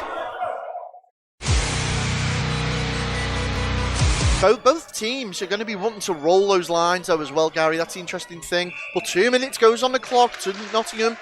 So with just over 10 minutes remaining in this first period, we now get the first power play for Nottingham. Get to see what they've got in their power play unit. As the first shot comes on and Pearson, he's managed to kick it out, and it's turned down ice all the way onto the stick of Crane. Well, it gives us a chance to see just how good this Wild defence can be. Challenge. Passes it off. Newell works it round with Challenge again. Neil beats Hughes out in the foot race. Crane comes right out and in. Well, Crane made the error there. He came for the puck, lost his footing. Oh, is the official waving that off? The officials waved it off. Well, looks like he kicks the puck into the net. Yeah, he's saying Hughes has kicked it into the net, so it's no goal. Well, I think Liverpool would be proud of that. But if you watch it carefully on our replay, you can see it again. It comes off his skate. Yeah, and it's just side puts it into the back of the net. So action back underway once more as the Lions win the crucial draw there, just inside the 9-minute mark now. Looks up ice. Just over a minute remains on the power play. Starting to cycle that puck. Shot comes in from Norton. Oh. And there he is. That's why he's been brought back, Tom Norton. Well, he was at the point. He saw the opportunity. Gathers the puck. He's all there on his own as it gets fed to him. And he takes his opportunity, slams it home, and gives Nottingham Lions the lead here. It's now Widnes Wild 0, Nottingham Lions 1. Well, things are getting interesting, can I say? I can't say my word yet. 1 minute left. You're not allowed to do that. On the power play, taken round now by Weldon. Weldon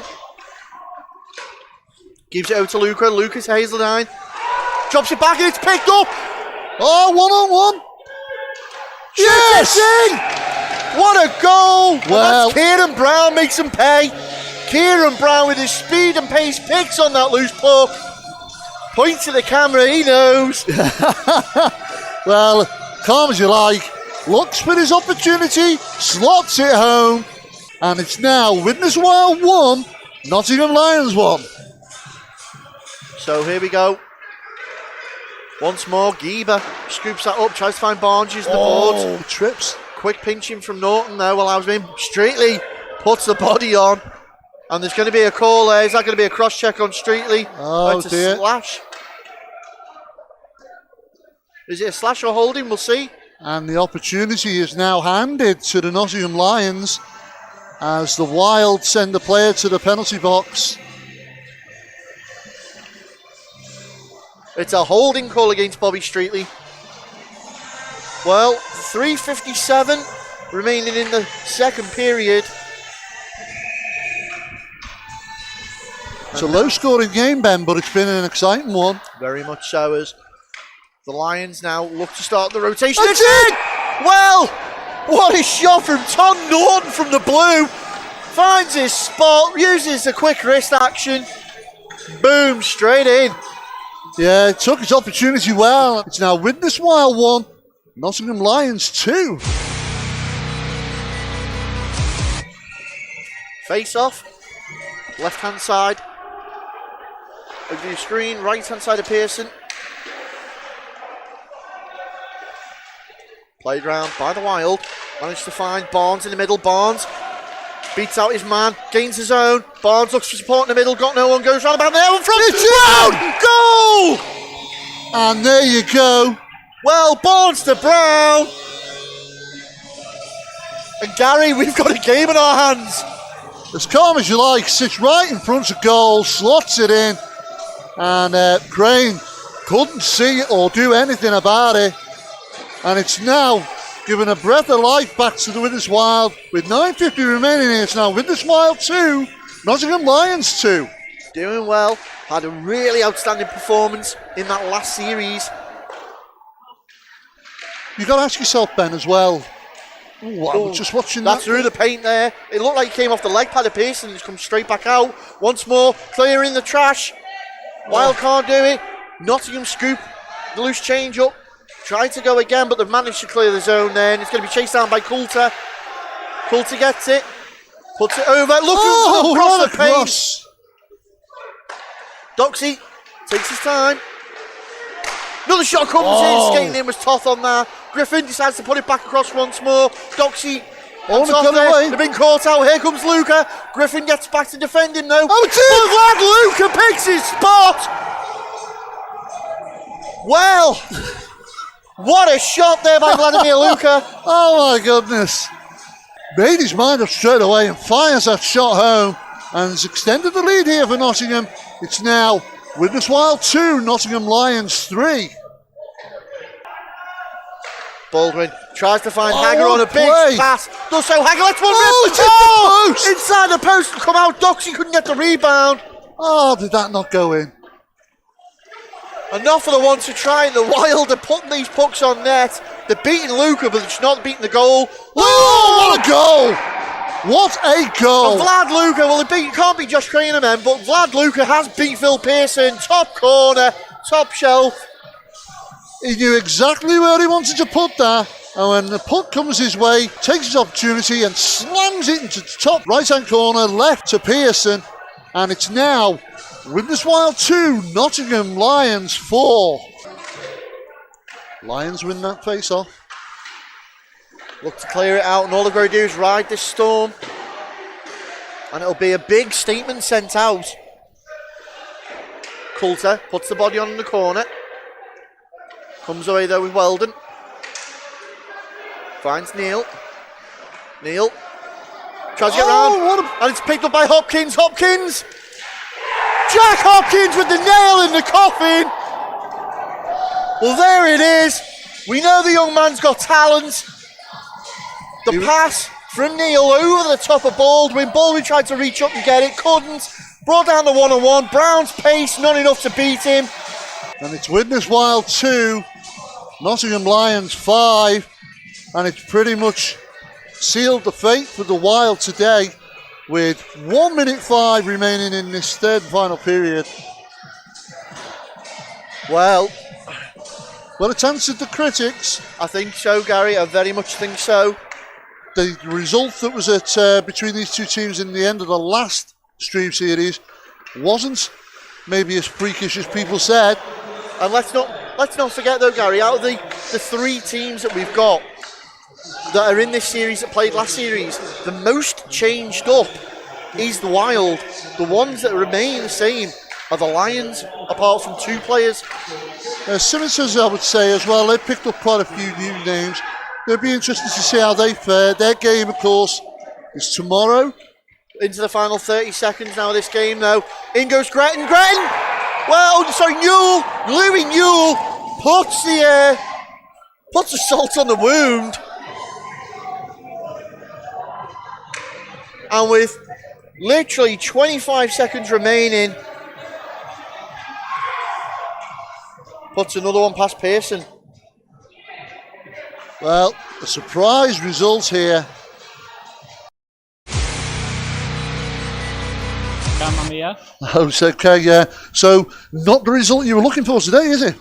No, it's a little bit disappointing, to be honest. I thought we dominated the majority of the game, and for saying that we've only had 1 training session and this game today, with a fresh set of guys and new ideas that we're bringing through, I think it went well.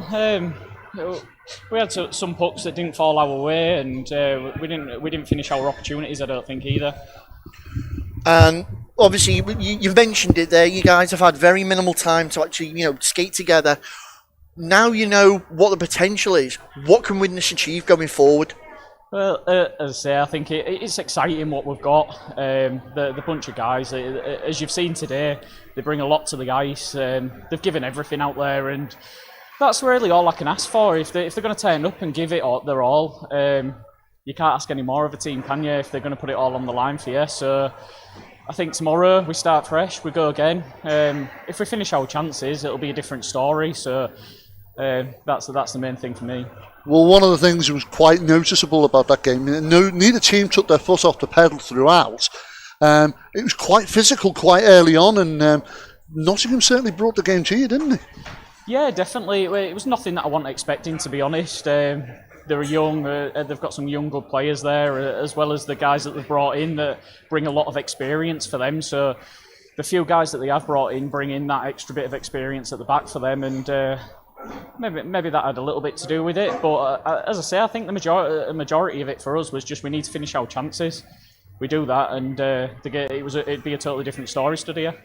Well, of course, you've got a very short time or turnaround period to try and sort something out, because you've got an away game tomorrow against Sheffield, haven't you? Yeah, and again, we'll go with our plan that we've got. It's a totally different type of game on Sheffield's ice, so we'll see how that goes. As I say, I'm excited for what's to come. We've still got another 7 games with these guys, so as I say, I'm looking forward to it. Now, one of the old things that's mentioned often with Widnes is the fact the size of the pad, when you do play away, it comes into effect. You've now got a lot of guys that are used to playing that big pad size. Surely that argument can't stand anymore. No, I think that's the difference with this team that we've got at Widnes that now is that we've got a lot.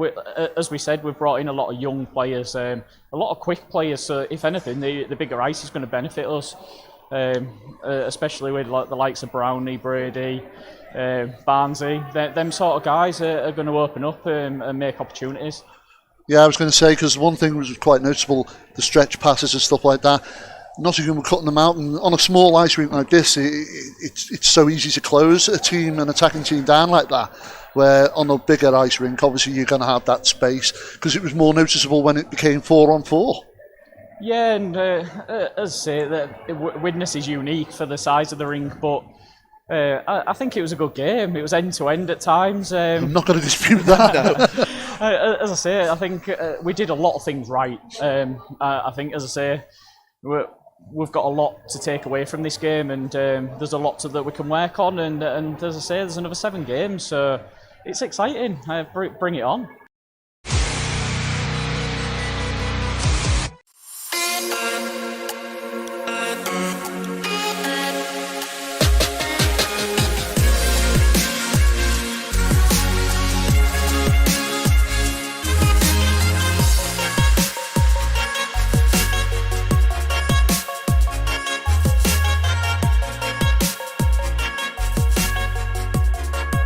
breaks and Sun sponsor Drop the Puck.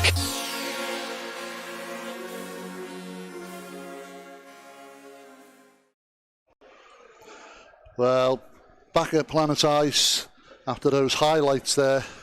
And this, the silence, the calm before the storm, Gary, because if anything that we saw in the end of that period break as they were making their way to the locker rooms is anything to go by, both teams are going to come out locked, loaded, and guns drawn.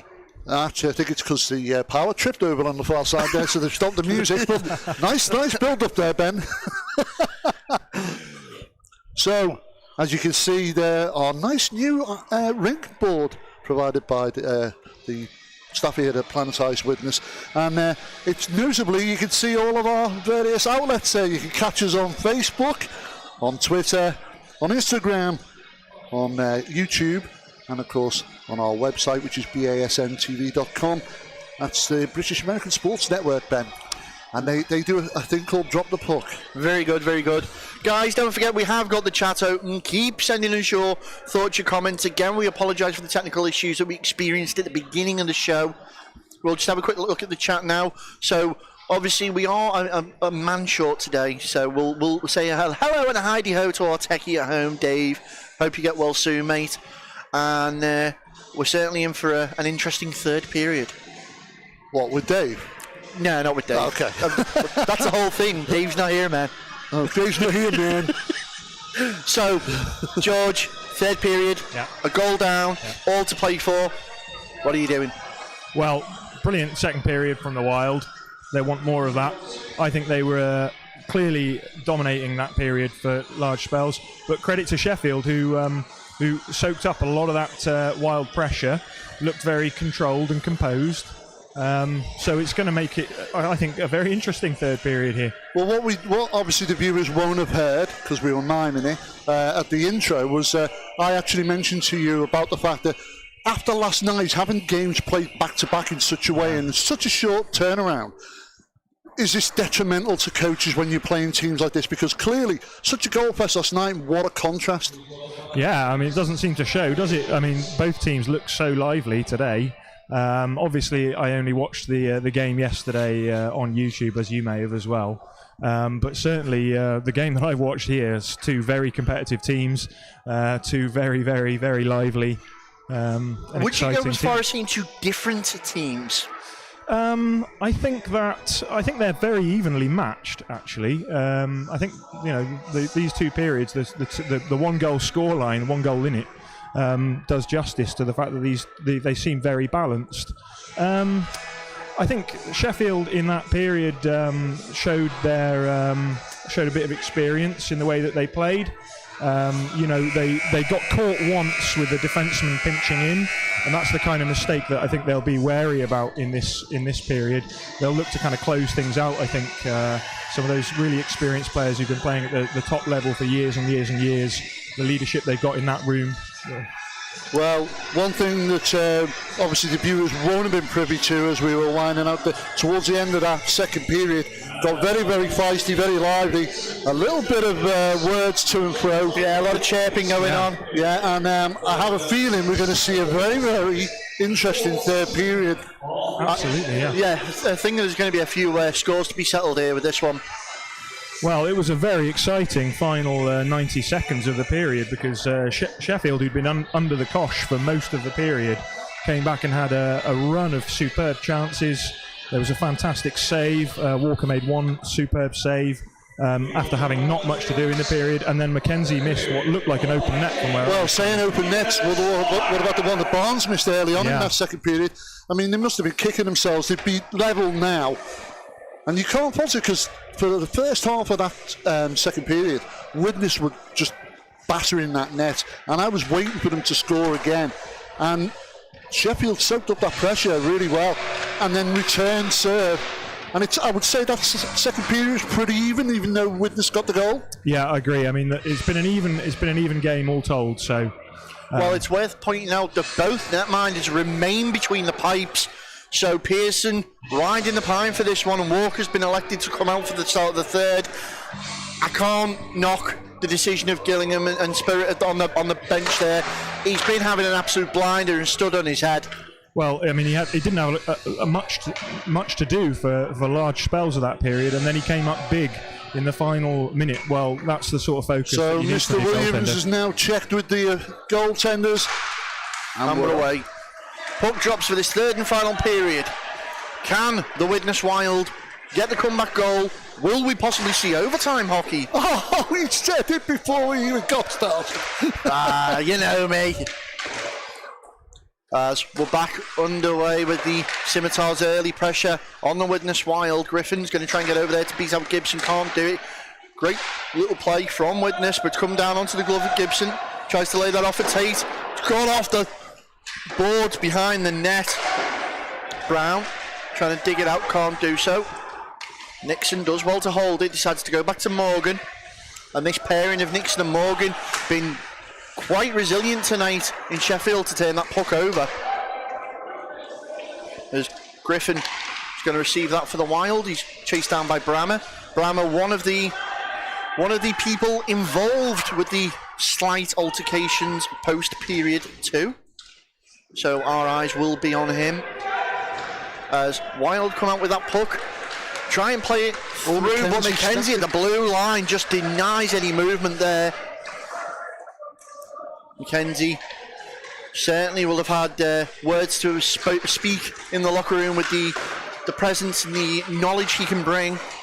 I'm wondering how influential that could be.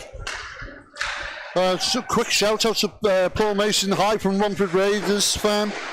And of course Dave, our techie guy, is giving away from his sick bed. As the puck's dumped in once more. Coulter tries to beat out Bell. Coulter and Brammer on the boards.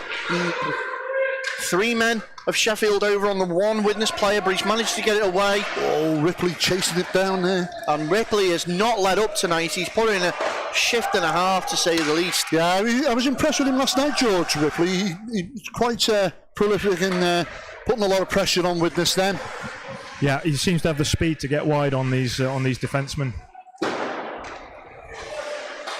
Hughes feeds Doxy back to Barry. Coulter plays it off the boards out in front of the bench. Springer Hughes going to try and get around his man, but they're going to blow up for the icing and the offside. Well, a little bit of a slow start, but that is nothing to take from this game at the moment. We know it can explode. And I said it earlier, Ben, as well, to George, that you can't write off Widnes. They keep coming back after last night. There were, 8 goals have been scored on them. They still managed to crawl it back and only lost by 1. Morrison Hagger in for the face-off. Interesting setup there where... And he's away. Down the wing goes Springer Hughes, tries to find Pyrewell. Great little blocker save there. Off the leg pads, I believe, from Walker. Oh. And Sean Wild's going to recover that rebound, and Sims trying to take control of this period early as he finds Springer Hughes again. Toth's there, gets inside, can't get a stick on it. Springer Hughes still in the corner, tries to get out to Pyrewell. High slot, fans on the first shot, allows the defence of the Widnes team to get in there. He was kneeling like he was waiting to be knighted. Yeah, he looked caught in 2 minds, didn't he? Yeah. Toth doing well, manages to clear that out to Beach. And just very quickly again, picking back up on that face-off setup there. Hagger went in on the dot. Beach was sat behind him, not on the wing like you would expect. You could tell already that was going to be a quick shot in from Beach the minute that dropped back. And this is the thing, George, we were saying earlier. After last night's game, do you think the coaches have sat down and thought, we need to adjust our game plan here? Or do you think they've gone in exactly as they were last night? I think obviously some of the defensive tightenings that we talked about in the pre-game chat, I think they will have definitely discussed that. But Widnes, the way they chased the game last night would have felt, I think, hard done by not to have won. Oh, well, shot comes in from Colton there, and again, Walker's got that seal on that near side post as it trickles away. 16:29 now remaining in this game, still 2-1 to the Scimitars. Shot comes in, that's going to be high off the struts on the ceiling. It comes down with snow on it. Good start from Sheffield here. Very much so, early pressure again. Started the way they finished the second period. So with 16:22 on the clock, we're going to get ourselves a face-off going to be on the right-hand side of Harrison Walker. I'm glad to say we've got no fans protesting on the ice, have we? No, that's the United game, Gary. Oh, sorry. Shot in. Well, Colton through traffic. And that's going to be picked up by Baldwin. Baldwin, very clever, slams the brakes on, goes back to Griffin. Back a little bit D2D, creates separation. Gibson again on that forecheck. Griffin takes the shot through. It's deflected off a Sheffield stick. Barnes tries to keep it alive. Sheffield have cleared it out. Managed to find Tate. Tate has got Gibson in the middle. Again, Baldwin gets there though, and back the other way. Here comes Brown. Brown skates inside. Goes to shoot. Put away from him off his stick. Tate manages to find Gibson. Shot into the glove of Walker. Baldwin had to move his head quickly out of the way on that one. Yeah, Brown tried to drop it there for Barnes, but Barnes had just followed in on the wrong side of him. I'm going to get an icing call there. But again, what a partnership that is, man. Barnes and Brown, they are relentless, shall we say. Yeah, he just seems to have a way of getting in behind, and once he does, yeah, he's a hard man to catch. But that's the other thing as well. They're playing very close inside hockey at the moment. We've not really seen them opening up from the point or outside the dots with any of the shots at the moment. Face-off going to be left-hand side of Walker. 15:27 remaining in the game. Picked up immediately by Widnes. Here comes Brown up the wing. Drops it for Barnes. While the shot's deflected and sails wide. Barry can't keep that in. Got the drop pass that time, but... Ripley takes his man out the play and... Well, that I don't know how this is going to go. Barry was skating backwards. Ripley raised his hands, but he's now holding his face. He's claiming he got hit in the face, and to be quite honest with you, it was a little bit tame. Okay, well, Barry's being sent the box. So not what Widnes need is we'll build a momentum. Yeah. Immediately, Tom Barry sits down. And we've got roughing call on Barry. 2-minute power play in the way. 5-on-4 to Sheffield. McKenzie goes to the dot for the draw. Wins. Pywell feeds it out straight away. Shot comes in. Oh, it's from Bell. It's come out onto a stick of a wild player, and that one is Brown. Oh! Dangle. Horrible. Well read. Just lost the handle off the toe of his stick there. 1:40 now remains on the power play. McKenzie takes it back in, tries to get around Streetley. Uses his skate to create a bit of separation. Yeardley. 1:28 and this clock's ticking away. 14:37 remaining in the game. Pywell at the point. Thinks about it. Tries to cycle it around again. Barnes was in two minds. Caught in no man's land. He's managed to get a stick on that. Barlow. Well, come off Barlow's stick and... Oh, sorry, Baldwin, apologies. And now back in there. And, well, Brown's brought down. But it's Brown that's making the play for Widnes. A minute now left on the power play. Springer Hughes skates it in. Picks a spot. You see he was going top shelf. Upside there. And it was open as well. McKenzie looking for a man out in front. Streetley man's up.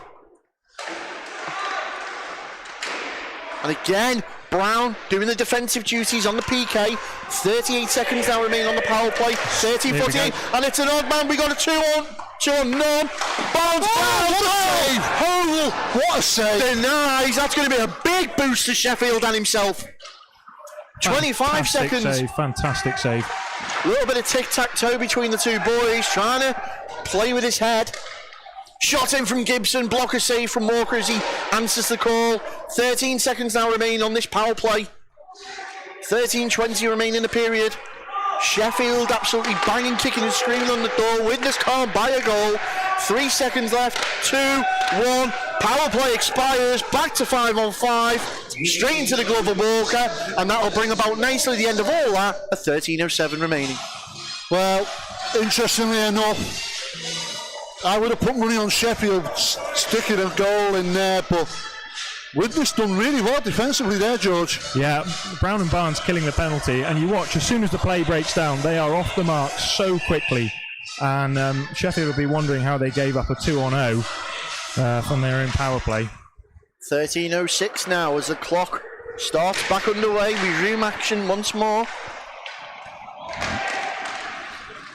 Here comes Widnes with Doxy. Takes it across into the slot. Coulter's there, takes a shot, and again Doxy! Oh, it's come off! Oh my goodness! Well, Hurl's managed to get some part of his body in the way of that one. And the net's off, it's more in there. Back post.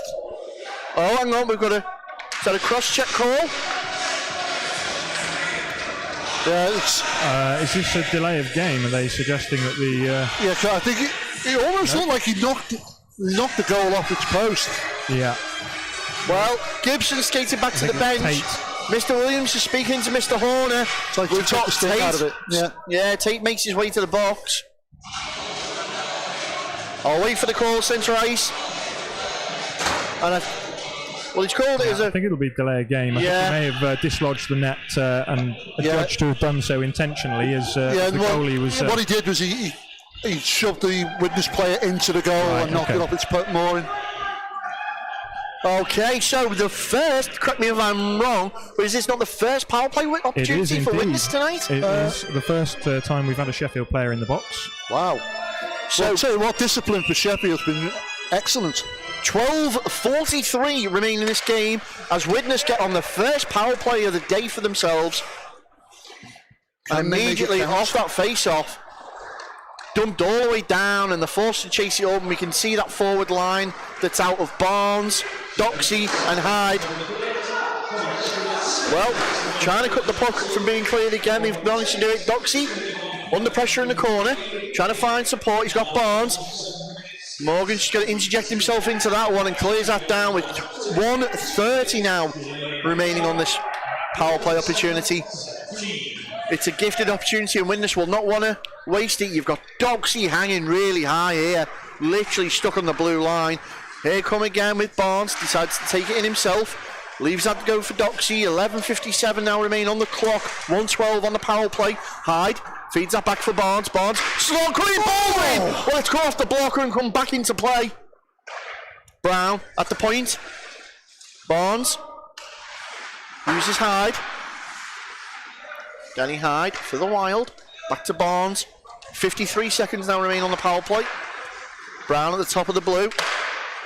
That's given away. A little deflection from Gibson's stick. Finds McKenzie, who just clears that away. 43 seconds now remaining on the power play. 5-on-4 man advantage to Widnes. Hyde skates that in. Decides to dump that round. It's going to be picked up by Duncan. He's surrounded by yellow shirts immediately. Coulter finds Barnes. 27 seconds now on the power play. 11:08 on the game. Brown can't reel that in. Gets second bite of the cherry. Manages to get control of it. Lays it off once more. Haggett winds up. Oh, you can see that coming. And Ripley just lays out and completely shuts that off. We're into the final 10 seconds of the power play now. 10:53 in the game. And it's last throw of the dice for Widnes. They've not really made this power play count. Haggett shot. Come back out to Coulter. Haggett once more back in the game zone. And then back to 5-on-5. Ripley is straight up the other end. Griffin's chasing it back. Tate out the box and chases the blue line. And that's into the glove of Walker. 10:32 remains in the game, and the opportunity goes to the side. Well, Ripley put out that blue touch paper that just as Barnes was about to light a firecracker and send one in, and saves that one goal lead they have here. Fantastic intervention. Yeah, exciting stuff. And so far, Ripley all over the ice for the Sheffield Scimitars as Springer Hughes picks up the draw win. Morris put that on net. It's come off the leg pad of Walker. Back in. It's gone up. Dangerous zone. Oh, and there's going to be a call. Oh, it's on the Wild again. They're both going, I think. And there's one from each way. So that's Barry and Brammer. Well, was there a little altercation we didn't see? Well, we said things were going to get a little bit heated. But saying that now, George, opens up the ice a little bit. Yep. Well, a little bit of 4-on-4 with 10:21 on the clock. Offset penalties. We got 2 minutes on the board each. Yeah, we've seen all the different situations in this period. After the second period was entirely 5-on-5. We've seen Widnes short, we've seen Widnes a man up, and now we're going to see some 4-on-4. So, face off, won by the Scimitars. Shot comes in from Nixon. Gibson recovers that. Back up to Nixon at the point. Tries to put it in again. It's going to be scooped up by Tate behind there. Tries to find Gibson skating in. Well, Hughes does an excellent job there of just dragging him right out across the net and taking off that shot. It's picked up by Hager. It's a 2-on-1 situation. Hager and Beach. Hager goes alone. Oh, what an effort! He held on to that for as long as he could, and then off the toe of the stick. But Hovel, well, what a response! Well, he's made a series of absolutely fantastic saves this period. For me, he's been man of the match up to now. Absolutely, yeah. Well, 9:55 remain in this game. 1:34 on the 4-on-4. Going to get face off in the Sheffield zone. Duncan manages to get that out. Finds Bell. Bell puts that forward for Mackenzie. Mackenzie loses that and turns it over to Barnes. Barnes finds Griffin. Griffin skates in. Drop pass for Barnes. Barnes winds up. Tries to find Brown skating through. Griffin's going to pick the rebound up though. Griffin just loses his edge. Tries to find Mackenzie on the overlap. Baldwin's going to get over there first. 1:05 now remaining on the 4-on-4. Barnes can't reel that in. He's pushed off by Duncan, and that's going to be an icing call. 56 seconds remaining on the 5-on-5. 55, sorry. Just as you said, opens things up a bit, doesn't it? Just a little bit. 9:16 remaining in this game, and you've got to think now, with it being 4-on-4, does this favour the speedy, more agile Widnes line? Well, I don't know. Ripley's got some speed, as we already noticed, so it could play either way, really. Barnes wins the draw to Baldwin, puts it back behind his net. Ripley there prowling away, as he has all game. Forces Griffin to go back to Baldwin, time ticking away. Widnes can't afford to let this one slip. And here they come with Barnes. There's 9 minutes left in the game. We're on 38 seconds left on the 4-on-4. Brown, top of the slot, decides to work it round. Outside of the dots, lays it off once more from Barnes. Barnes takes the shot, and that's going to take out one of the lights here. Have we got an electrician? Well, 8:50 remain. 29 seconds on the 4-on-4.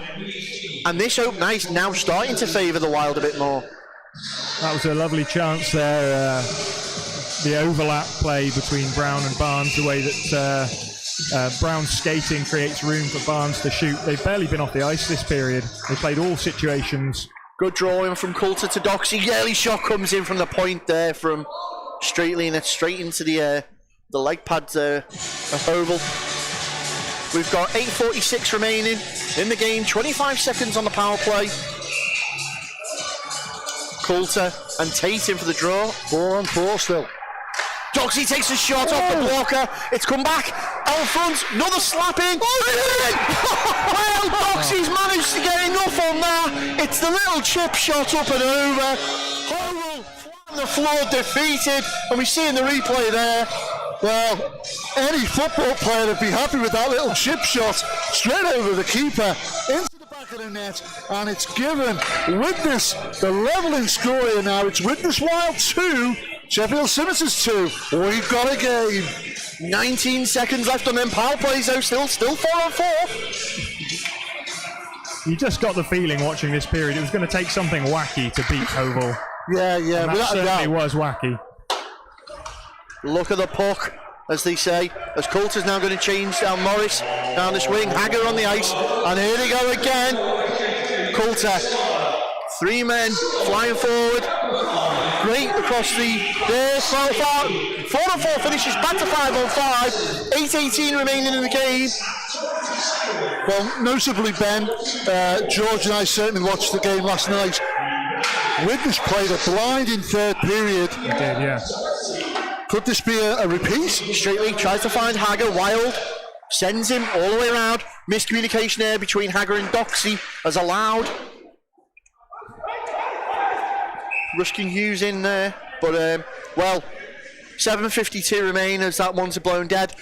I unfortunately didn't manage to catch the action live as I was doing my other pastime, which has been my streaming. Oh yeah, Video Gaming. That was the one. Yeah, that's the one. Yeah. We had a great Forza night, Forza Motorsport. That was great. You play NHL as well, don't you? We do. We like a bit of the hockey in there as well. But from what I read in the report, like I said, it was quite open there then that Brown and Barnes were the danger men for Widnes, as we've seen again today. As Brown skates through, as his stick tied up, Barnes can't get the puck back out, courtesy of number 46, and that's Yeardley. Here they come, Wild though, they've got their teeth and the claws out now. They're certainly banging on the door, 7:28 remain. And they're stealing the puck every opportunity they can. Brown, tied up in the corner, Gilbert comes in. Again, you've got Morris and Yeardley just on one man of Gilbert. Tries to get out in front from Brown. Tough. Forces his man wide. They've managed to break the zone. Here comes Springer Hughes. Springer Hughes takes a shot straight into the chest of Harrison Walker. It was good to get a shot away when he was so... three Widnes Wild players bearing down on him there. And he managed to find a slot and tries to fire it home into the net, but no joy. Still 2-2. 7:05 remains in the game. Widnes 2, Sheffield 2. And face-off's going to be picked up there by Sheffield. Work on the board. Big shot comes in from Colton at the point. Turned out once more. And Hyde, stretch pass over to Coulter in the middle. Coulter's got pace. Gets around one man. Lays it off for Doxey on the wing. Doxey into the corner. Tries to cut inside. And we've got a call. It's a hooking call, and we're going to go power play Widnes. That's number 14, and that's Harry Hopkins. Hopkins has got to be kicking himself there now. Well, Hopkins allowed an opportunity now to Widnes with the 5-on-4 man advantage. 6:45 remains in the game. Widnes have got to be licking their lips now at this. Give the edge to the Wild.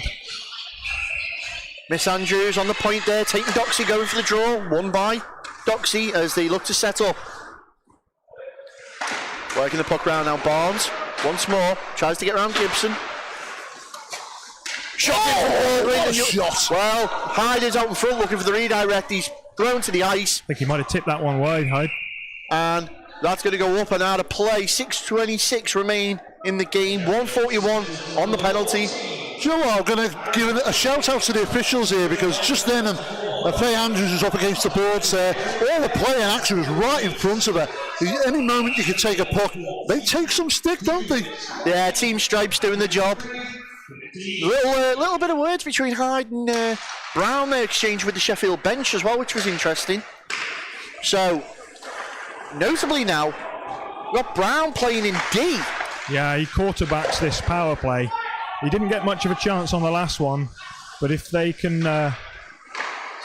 Baldwin! Well, that's come out again, rebound. If they can set up and get Brown in control of the puck in that quarterback position, it'd be interesting to see what he can do because he's got the creativity to make plays, but he's also got a hell of a shot. I love the American football references in this game. Alfonso, there was an opportunity. 1:05 now remain on the power play for Widnes. Laid that back out to Baldwin. Baldwin, Brown! Oh, this is his own man. Doxey was looking for the redirect. It's gone to McKenzie. Big clearance. Morris is going to be there, but that's going to be chased down by Baldwin. 50 seconds now remain on the power play. 5:35 in the game. Well, drop pass. Barnes! Great shot. Leg pad save again by Oval. And now you've got the line out there doing the job. Once more of Brown, Barnes, and Hagger. 5:18 on the clock, 30 seconds on the power play. Coulter looking for space, finds it, shot it! And there it is! Well, is that Griffin, is it? I believe it is. Jordan Griffin bags another goal. He's been absolutely essential to the Widnes team this season. Yeah, managed to just be on the right side there of the goal. Manages to pick his spot and slot it home. And it's giving Widnes Wild the lead here today. It's now Widnes Wild 3, Sheffield Scimitars 2, with 5:09 remaining in this third and final period. And Sheffield must be thinking to themselves, what have we got to do to take this? Well, One of the options is throwing a timeout and disrupting the momentum. We know there's always the option of pulling the netminder, but I don't think they'll do that until there's seconds remaining. Well, they've got the experience of Ripley and Mackenzie out there already. So Ripley looking for a pass from Duncan, but it's gone Mackenzie's way. Back through him, they've allowed Hagger in. Hagger beats out 2 men. He's got Duncan bearing down on him. Duncan and Hagger are tying up hard. Mackenzie just helps himself to the biscuit there, but Hagger straight back in defence. And Hagger and Mackenzie exchanging. Oh, and we got a penalty. Oh, and Mackenzie and Hagger, well.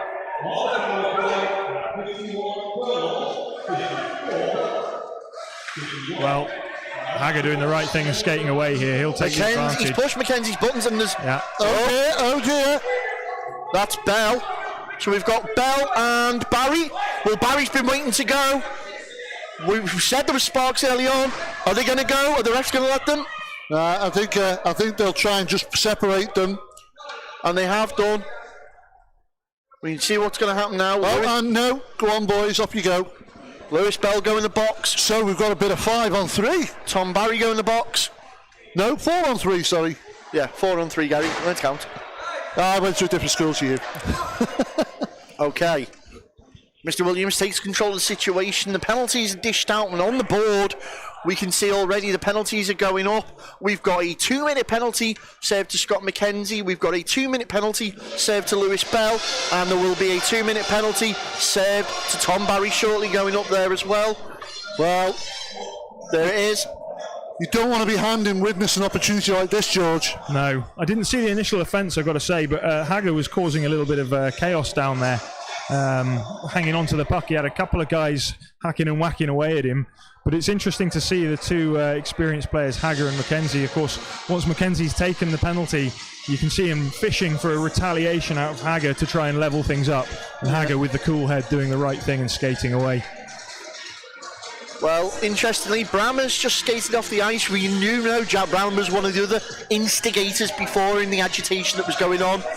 So it'll be interesting to see. I think he might have been taken off the ice for safety value, shall we say. So it's coincidental minors assessed to Bell and Barry. And that means the penalty, it's a Mackenzie penalty that's on the board. It's a 5-on-4 situation. Shot comes in from the Wild. Brady Doxey is trying to get the rebound. It's Hovel. Oh, there's afters there and Hyde. Danny Hyde is down, and there's certainly, who's that there? Number 11, it's Morris. Well, Morris is just two-handed Hayde in the back. Well, Hayde's gone over to make sure that Hovel's all right. One thing I used to say in American football, Ben, and you know this well, being an ex-player yourself, you look for the red button guy. Not somebody certain pressed the red button for Sheffield, because they seem to be self-destructing a little bit here now. And obviously, in regard to the officials, they can only call what they see, and right now, they're just seeing Sheffield instigating everything. Right, okay, so we've got 3 Sheffield players in the box currently. There is a 140 penalty outstanding on Scott Mackenzie.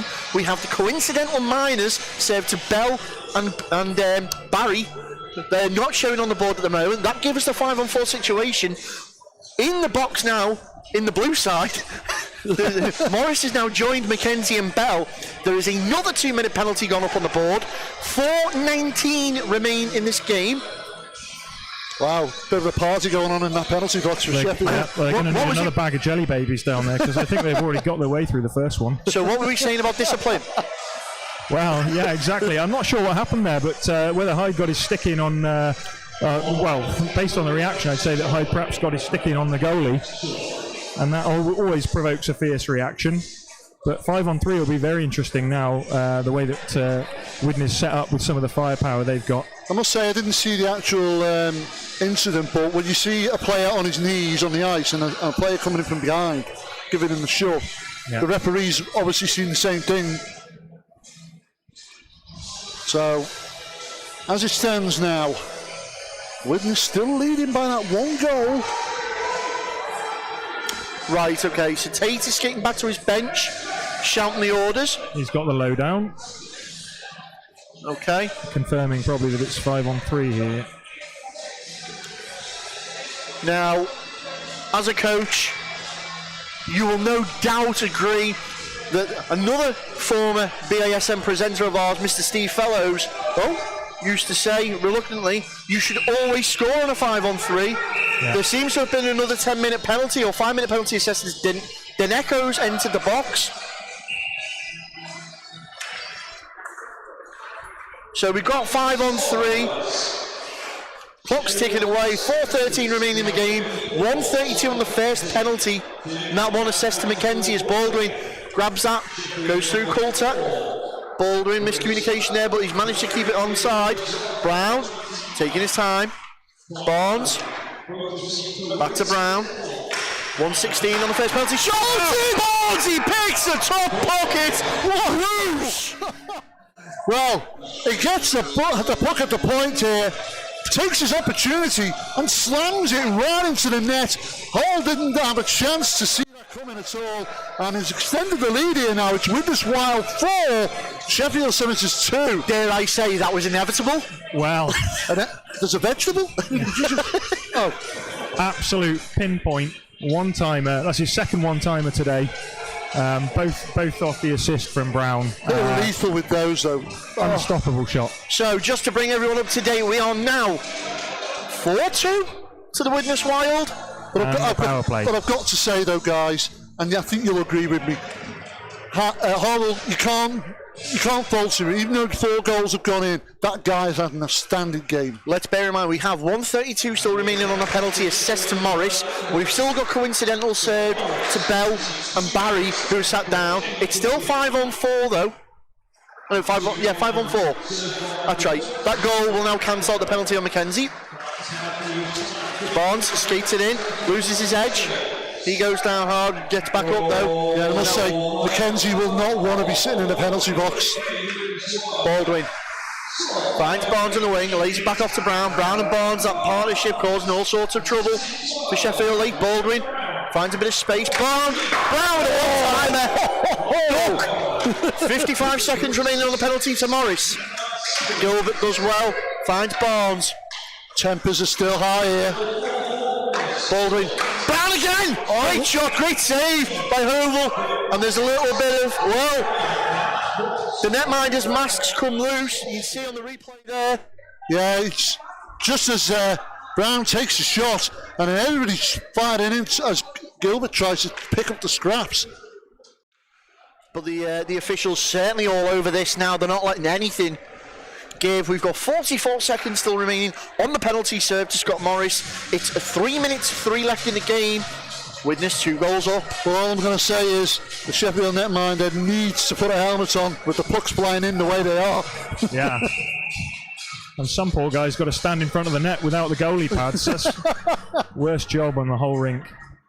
Coulter and Ripley for the face-off. Back to Coulter, quick shot in from Beach. It sails wide. Coulter, as we're in 35 seconds left on that penalty to Morris. Streetley finds Coulter again. Coulter turns his man in the form of Duncan. And again, creates a bit of space, finds Griffin, who lets one go. It's off the leg pads of Ripley, and then Ripley's away. It's a one-on-one. Ripley skates in, tries to well, there's going to be a call there. Griffin put the body on Ripley, sent him into his own netminder, wiped out Walker, and well, Ripley and Walker are going at it now. Barry straight out the box. And we see ugly here. Barry and Bella, move gone. There's 2 players gone over there. That's Ripley and someone else. I can't quite make the numbers out. Well, Streetley's got all the Brahma, is it? It's got ugly. Yeah, Barry's trying to drag. Barry's literally just got out the box. Well, this has been building up. Brahma's definitely... That appears to be, is that number 5, Nixon? I can't see.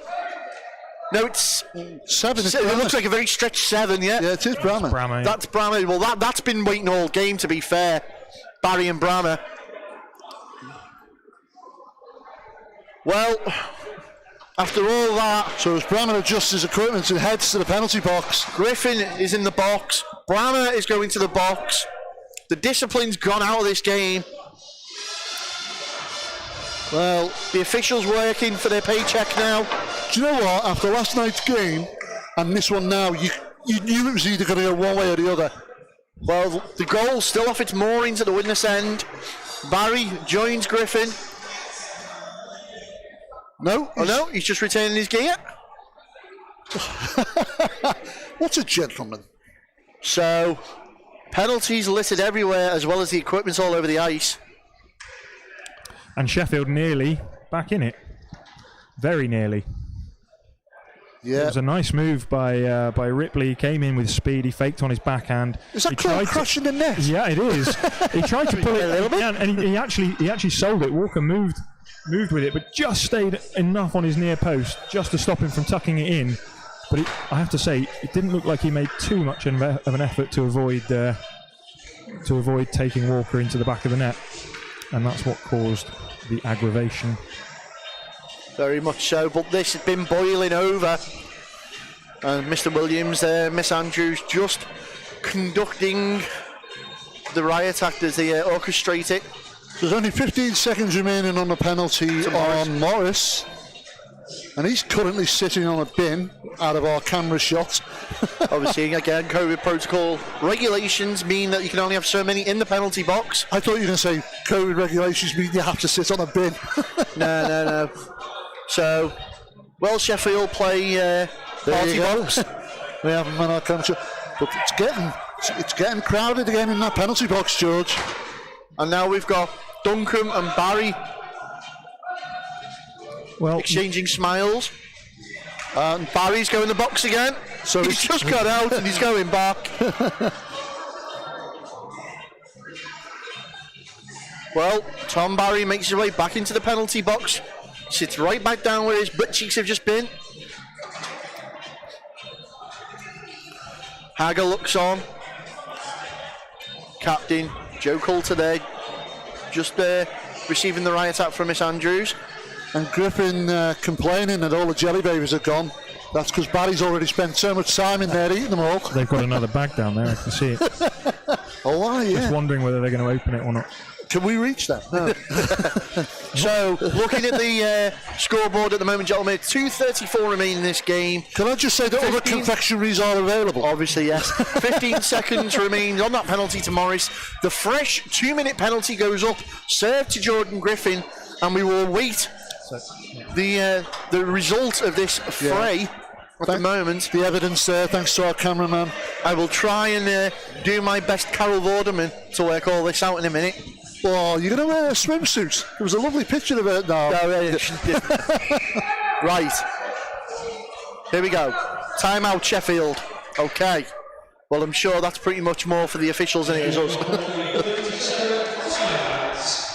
Okay. So at the end of all that, it would appear like the only penalty that has gone on is the one assessed to Griffin. Yeah, I think it looks like the two lads who were enjoying a bit of a hug at the top of the crease have got probably roughings pair. Yeah. And I think the initial reaction to when Ripley took the goalie out, I think the initial reaction has been called. So it's a penalty on the Wild. That'll make it 4-on-4. So it's a 2 plus 10 seconds. for roughing. For fighting. Yeah, for the fight. Oh, for fighting. Yeah. Is that on Griffin, is it? Well, Ripley's not in the box. He's gone back to the bench, so they didn't call any goalie interference. So that's a 2 plus 10 for Griffin, so he's going to be benched for the rest of this game. So that does mean an extended Sheffield power play. And it also means that's for them to get back in. So, back to action. We've got ourselves a 4-on-4 situation. Shot comes in there from Morgan, gone wide. Gibson pushed away. Beecher straight in there. 5 seconds now remain. Great bad save from Walker. Baldwin does enough to clear that down. 2-1. Morris back on the ice. Well, there's an icing call. It's now a 5-on-4 power play to Sheffield. Not Morris. Well, Deneco's back out, sorry. Yeah, he's serving the... Oh, well, there seems to be a bit of confusion. So, potentially there was an extended penalty served to Morris before a major. So Deneco was just sitting there, saving that. Okay, Face off, right hand side of Walker. Action back underway quickly. Shot comes in from Morgan, straight into the chest of Walker. 1:38 on the power play. 2 minutes 12 left in this game. And it is literally going to be seconds left by the time half of these guys get back on the ice, if at all. Okay, so great clearance there by Widnes. Is that going to get called for icing? No, that's going to be Bell picked that up. Here comes Sheffield again. Morgan. Well, Barnes and Morgan, a little tie up there. Morgan's retained the puck though. 1:52 with 1:16 now on the power play. Streetley tries to get around. Mackenzie Morgan picked up the point. Shot sails wide. Streetley. There's about 4 or 5 bodies in the way of that shot. Streetley tries to run out Mackenzie out the play. Tate's over there as well. Baldwin puts a golf drive on that all the way around the boards. Oh, and is Brown going to be there? Brown's there. He's picked it up. Oh. He's just stopped the icing now. 50 seconds left on the power play. 1:22. And the goalie's off. And there you go. Oval's gone. Extra man on the ice for Sheffield. Out front. Now, Widnes can shoot without having to ice the puck. So the soonest chance they'll go for that empty net. Brown takes his man off the puck there. It's going to go back onto Sticker Morgan inside the final minute now. 25 seconds remain on the power play. Can they do anything with this? Sheffield put it in the danger zone when he gets in that crease. And they're all trying to stab the pickle there. And that's going to be wrapped up there by Walker. And there's a premature buzzer. Ignore that. There's still 48 seconds left. And we have, looks like the clock officials calling... yeah, so the timekeeper's bench has called the officials over.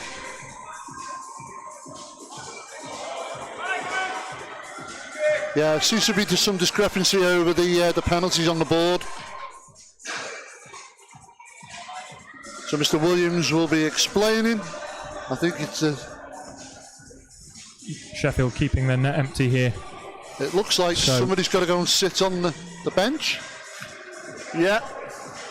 So, hang on, Grimshaw, you turning. They're going to put Beach over there. Wow.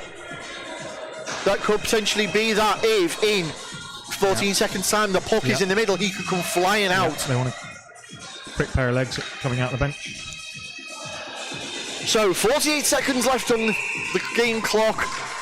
Very tense here now. Sheffield with the puck. Bell winds up, takes a shot. Sails wide once more. Widnes player brought down. We're into the final 3 seconds of that penalty. 2-1. Beach is on the ice now. It's 5-on-5. 30 seconds are left in the game now. Here we go. Final throw of the dice for Sheffield. They are running 6-on-5 empty net. They're just trying to protect that puck from any Widnes player getting it. And Hager tried to get himself in there. They've put it over and around the back of the... They're outside! Spring Hughes! Well... Yeah. Sitting at the near post there as the puck gets knocked back towards the goal from the back. And there he is to slot it home and gives the Sheffield Scimitars a little bit of a lifeline here with 15 seconds to go. And who knows, they could tie it. 15 seconds remain. Can the Sheffield Scimitars get something out of this game? Still an empty net. Yeah. Very, very brave choice, would you say? They're throwing the dice. What have they got to lose right now? Yeah, absolutely nothing. Sitting at the top of the conference. They could probably afford to lose one, but after last night's game, they certainly wouldn't want to do that now. So Brammer and Morris not returning to the rest of this game. Clock ticks away. 11 seconds, 10, 9, as you can see. Final throw of the dice from Sheffield into the glove of Walker, who's just going to freeze that up with 6 seconds left on the clock. Exciting final face-off now, as Sheffield can load up the firepower behind the puck. 6 seconds. And you've got Springer Hughes, Mackenzie, Morgan, Tate. All comes down to the face-off. Now Tate's such an experienced player. Can he win the draw against Coulter? I love it when a game comes down to a face-off. Oh, great tie up there. Barnes has tried to get through. Oh, here we go. Widnes have got his shot on. Oh, Brown misses the open net, but there's the game. Well, congratulations, Widnes Wild. Pull the game back in the series. Came from behind to win as well. Very much so. After facing defeat from last night. It's been exciting, end-to-end stuff, and I must admit, he couldn't have expected that after last night's game. I was expecting a lot more goals than that. But, as it happens, we got a result for Widnes this time. Long time coming. It's the second win for them, I think, isn't it? They've won one against Nottingham and they've won one against Sheffield now. So that means they can actually turn both teams over. So this opens this league right up. Well, it has been interesting because, as we said, I know there's only 3 teams in it, but it does make for an interesting game. So anybody can pinch off anyone. I know Sheffield was sitting at the top going into today and they've been quite dominant, but like you said, it proves, put them under enough pressure, and they'll self-destruct. Very much so. I mean, George, your expertise analysis there. What did Widnes do to come back there? Great game from the goalie, Walker. Fantastic. Made big saves when it counted at the ends of both second and third period. You know, he stood tall. I mean, a fantastic game from the Sheffield goalie as well. I think I don't know whether the goalies were having nightmares after yesterday and been up all night worrying about it. Well, you said they definitely upped their game today. You said in the pre-game chat, didn't you, that the one thing that would have took from last night's game was the defences. The goalies would have wanted their defences to play a lot better.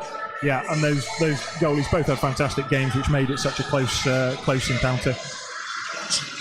Well, I was going to say, yeah, so it's certainly gone back and readdressed the game plans after last night. Still, though, close game. It was almost as if Widnes had lulled Sheffield into a false sense of security and then opened up on them late in the game. But the thing is, Widnes have got that speed, and you hit that again. We discussed this on the intro. Obviously, the viewers couldn't hear it. The speed that they've got, the Kieran Beach, Kieran Brown, you got Adam Barnes there, you got Haggard, who we know can whack a puck in. And some of them shots today by Barnes, I mean, any netminder would be hard pushed to stop them. But when you've got players like that bearing down on you, I'm just surprised it's taken so long for Widnes to get a result like this. Well, as you mentioned, Brown and Barnes, the combination of those two, absolutely fantastic. Played all situations, killed penalties, and dangerous when they're killing penalties. Made the power play dangerous. Great at 4-on-4, great at 5-on-5. Those guys were out so much for them, and I think whoever they play, as long as those two are in the team, it's going to be an exciting game. But you can't take away from key players in that Sheffield squad today. And yes, we've mentioned Tom Hovell, and he had an outstanding game. He was brilliant today. Ripley was unbelievable, and that kid caused no end of hassle today for that Widnes unit, whether it was in defence or whether he was on the puck as well. Mackenzie obviously shows his experience there today, getting in the right situations, causing all sorts. Tate able to make the plays as well, and Morgan did certainly held his defensive duties, and they're the guys that they brought in for that little bit of experience, and the likes of Brammer and all that are able to soak up on that. How important is it now going forward that they try and emphasise on that? Well, I mean, Sheffield had enough chances to win this game, and it could have gone either way. You talked before about that blend of like youth and experience that they've got. I think they had 3 very balanced lines, all of whom created chances. Just wasn't their day, was it, when it came to especially the way that Walker played in the Wild net. I'd love to see this game played again. Well, yeah, the thing is, we do have, is it 3? No, we have one more of these, haven't we? They've got to play Sheffield away. They've got to play Sheffield away, and then I think we get them one more time here, possibly. Oh, yeah, it's the last game of the season, I think. We cover them back here. But the thing is, though, for me, from this game, if I was another team, Nottingham, watching this, I would definitely say Sheffield have got a red button. They self-destructed in such a big way, which shocked me because I'd said it earlier, and I'm saying about discipline and how well they'd been controlled and how they kept down that penalty box. And then suddenly it was just like they were giving £10 notes on the penalty bench and people wanted to get in. Well, they weren't £10 notes, they were jelly babies, weren't they? Anyway, you know what I mean. But they were filling that box quicker than they were filling the net. Yeah, I think if they look back on their game, I'd say that just as they let the Wild back into it, the 5-on-3 was obviously decisive and changed the momentum of the game. And yeah, you could see that they were, getting a little bit rattled there after they'd held the Wild off for so long. Yeah, the bad penalty, I guess, in the end. Well, been great having you here, George. Thanks for having me. No doubt we'll have you again more than definitely. that. It's been a great day at Planet Ice Widnes. Widnes come away with the result, and they win this one. Had a very, very close nail biter there towards the end. A lot of action. You can catch us again right here on Drop the Puck. I've been Gary Lee. I've been Bentley. And I've been George Perritt. And this has been Drop the Puck.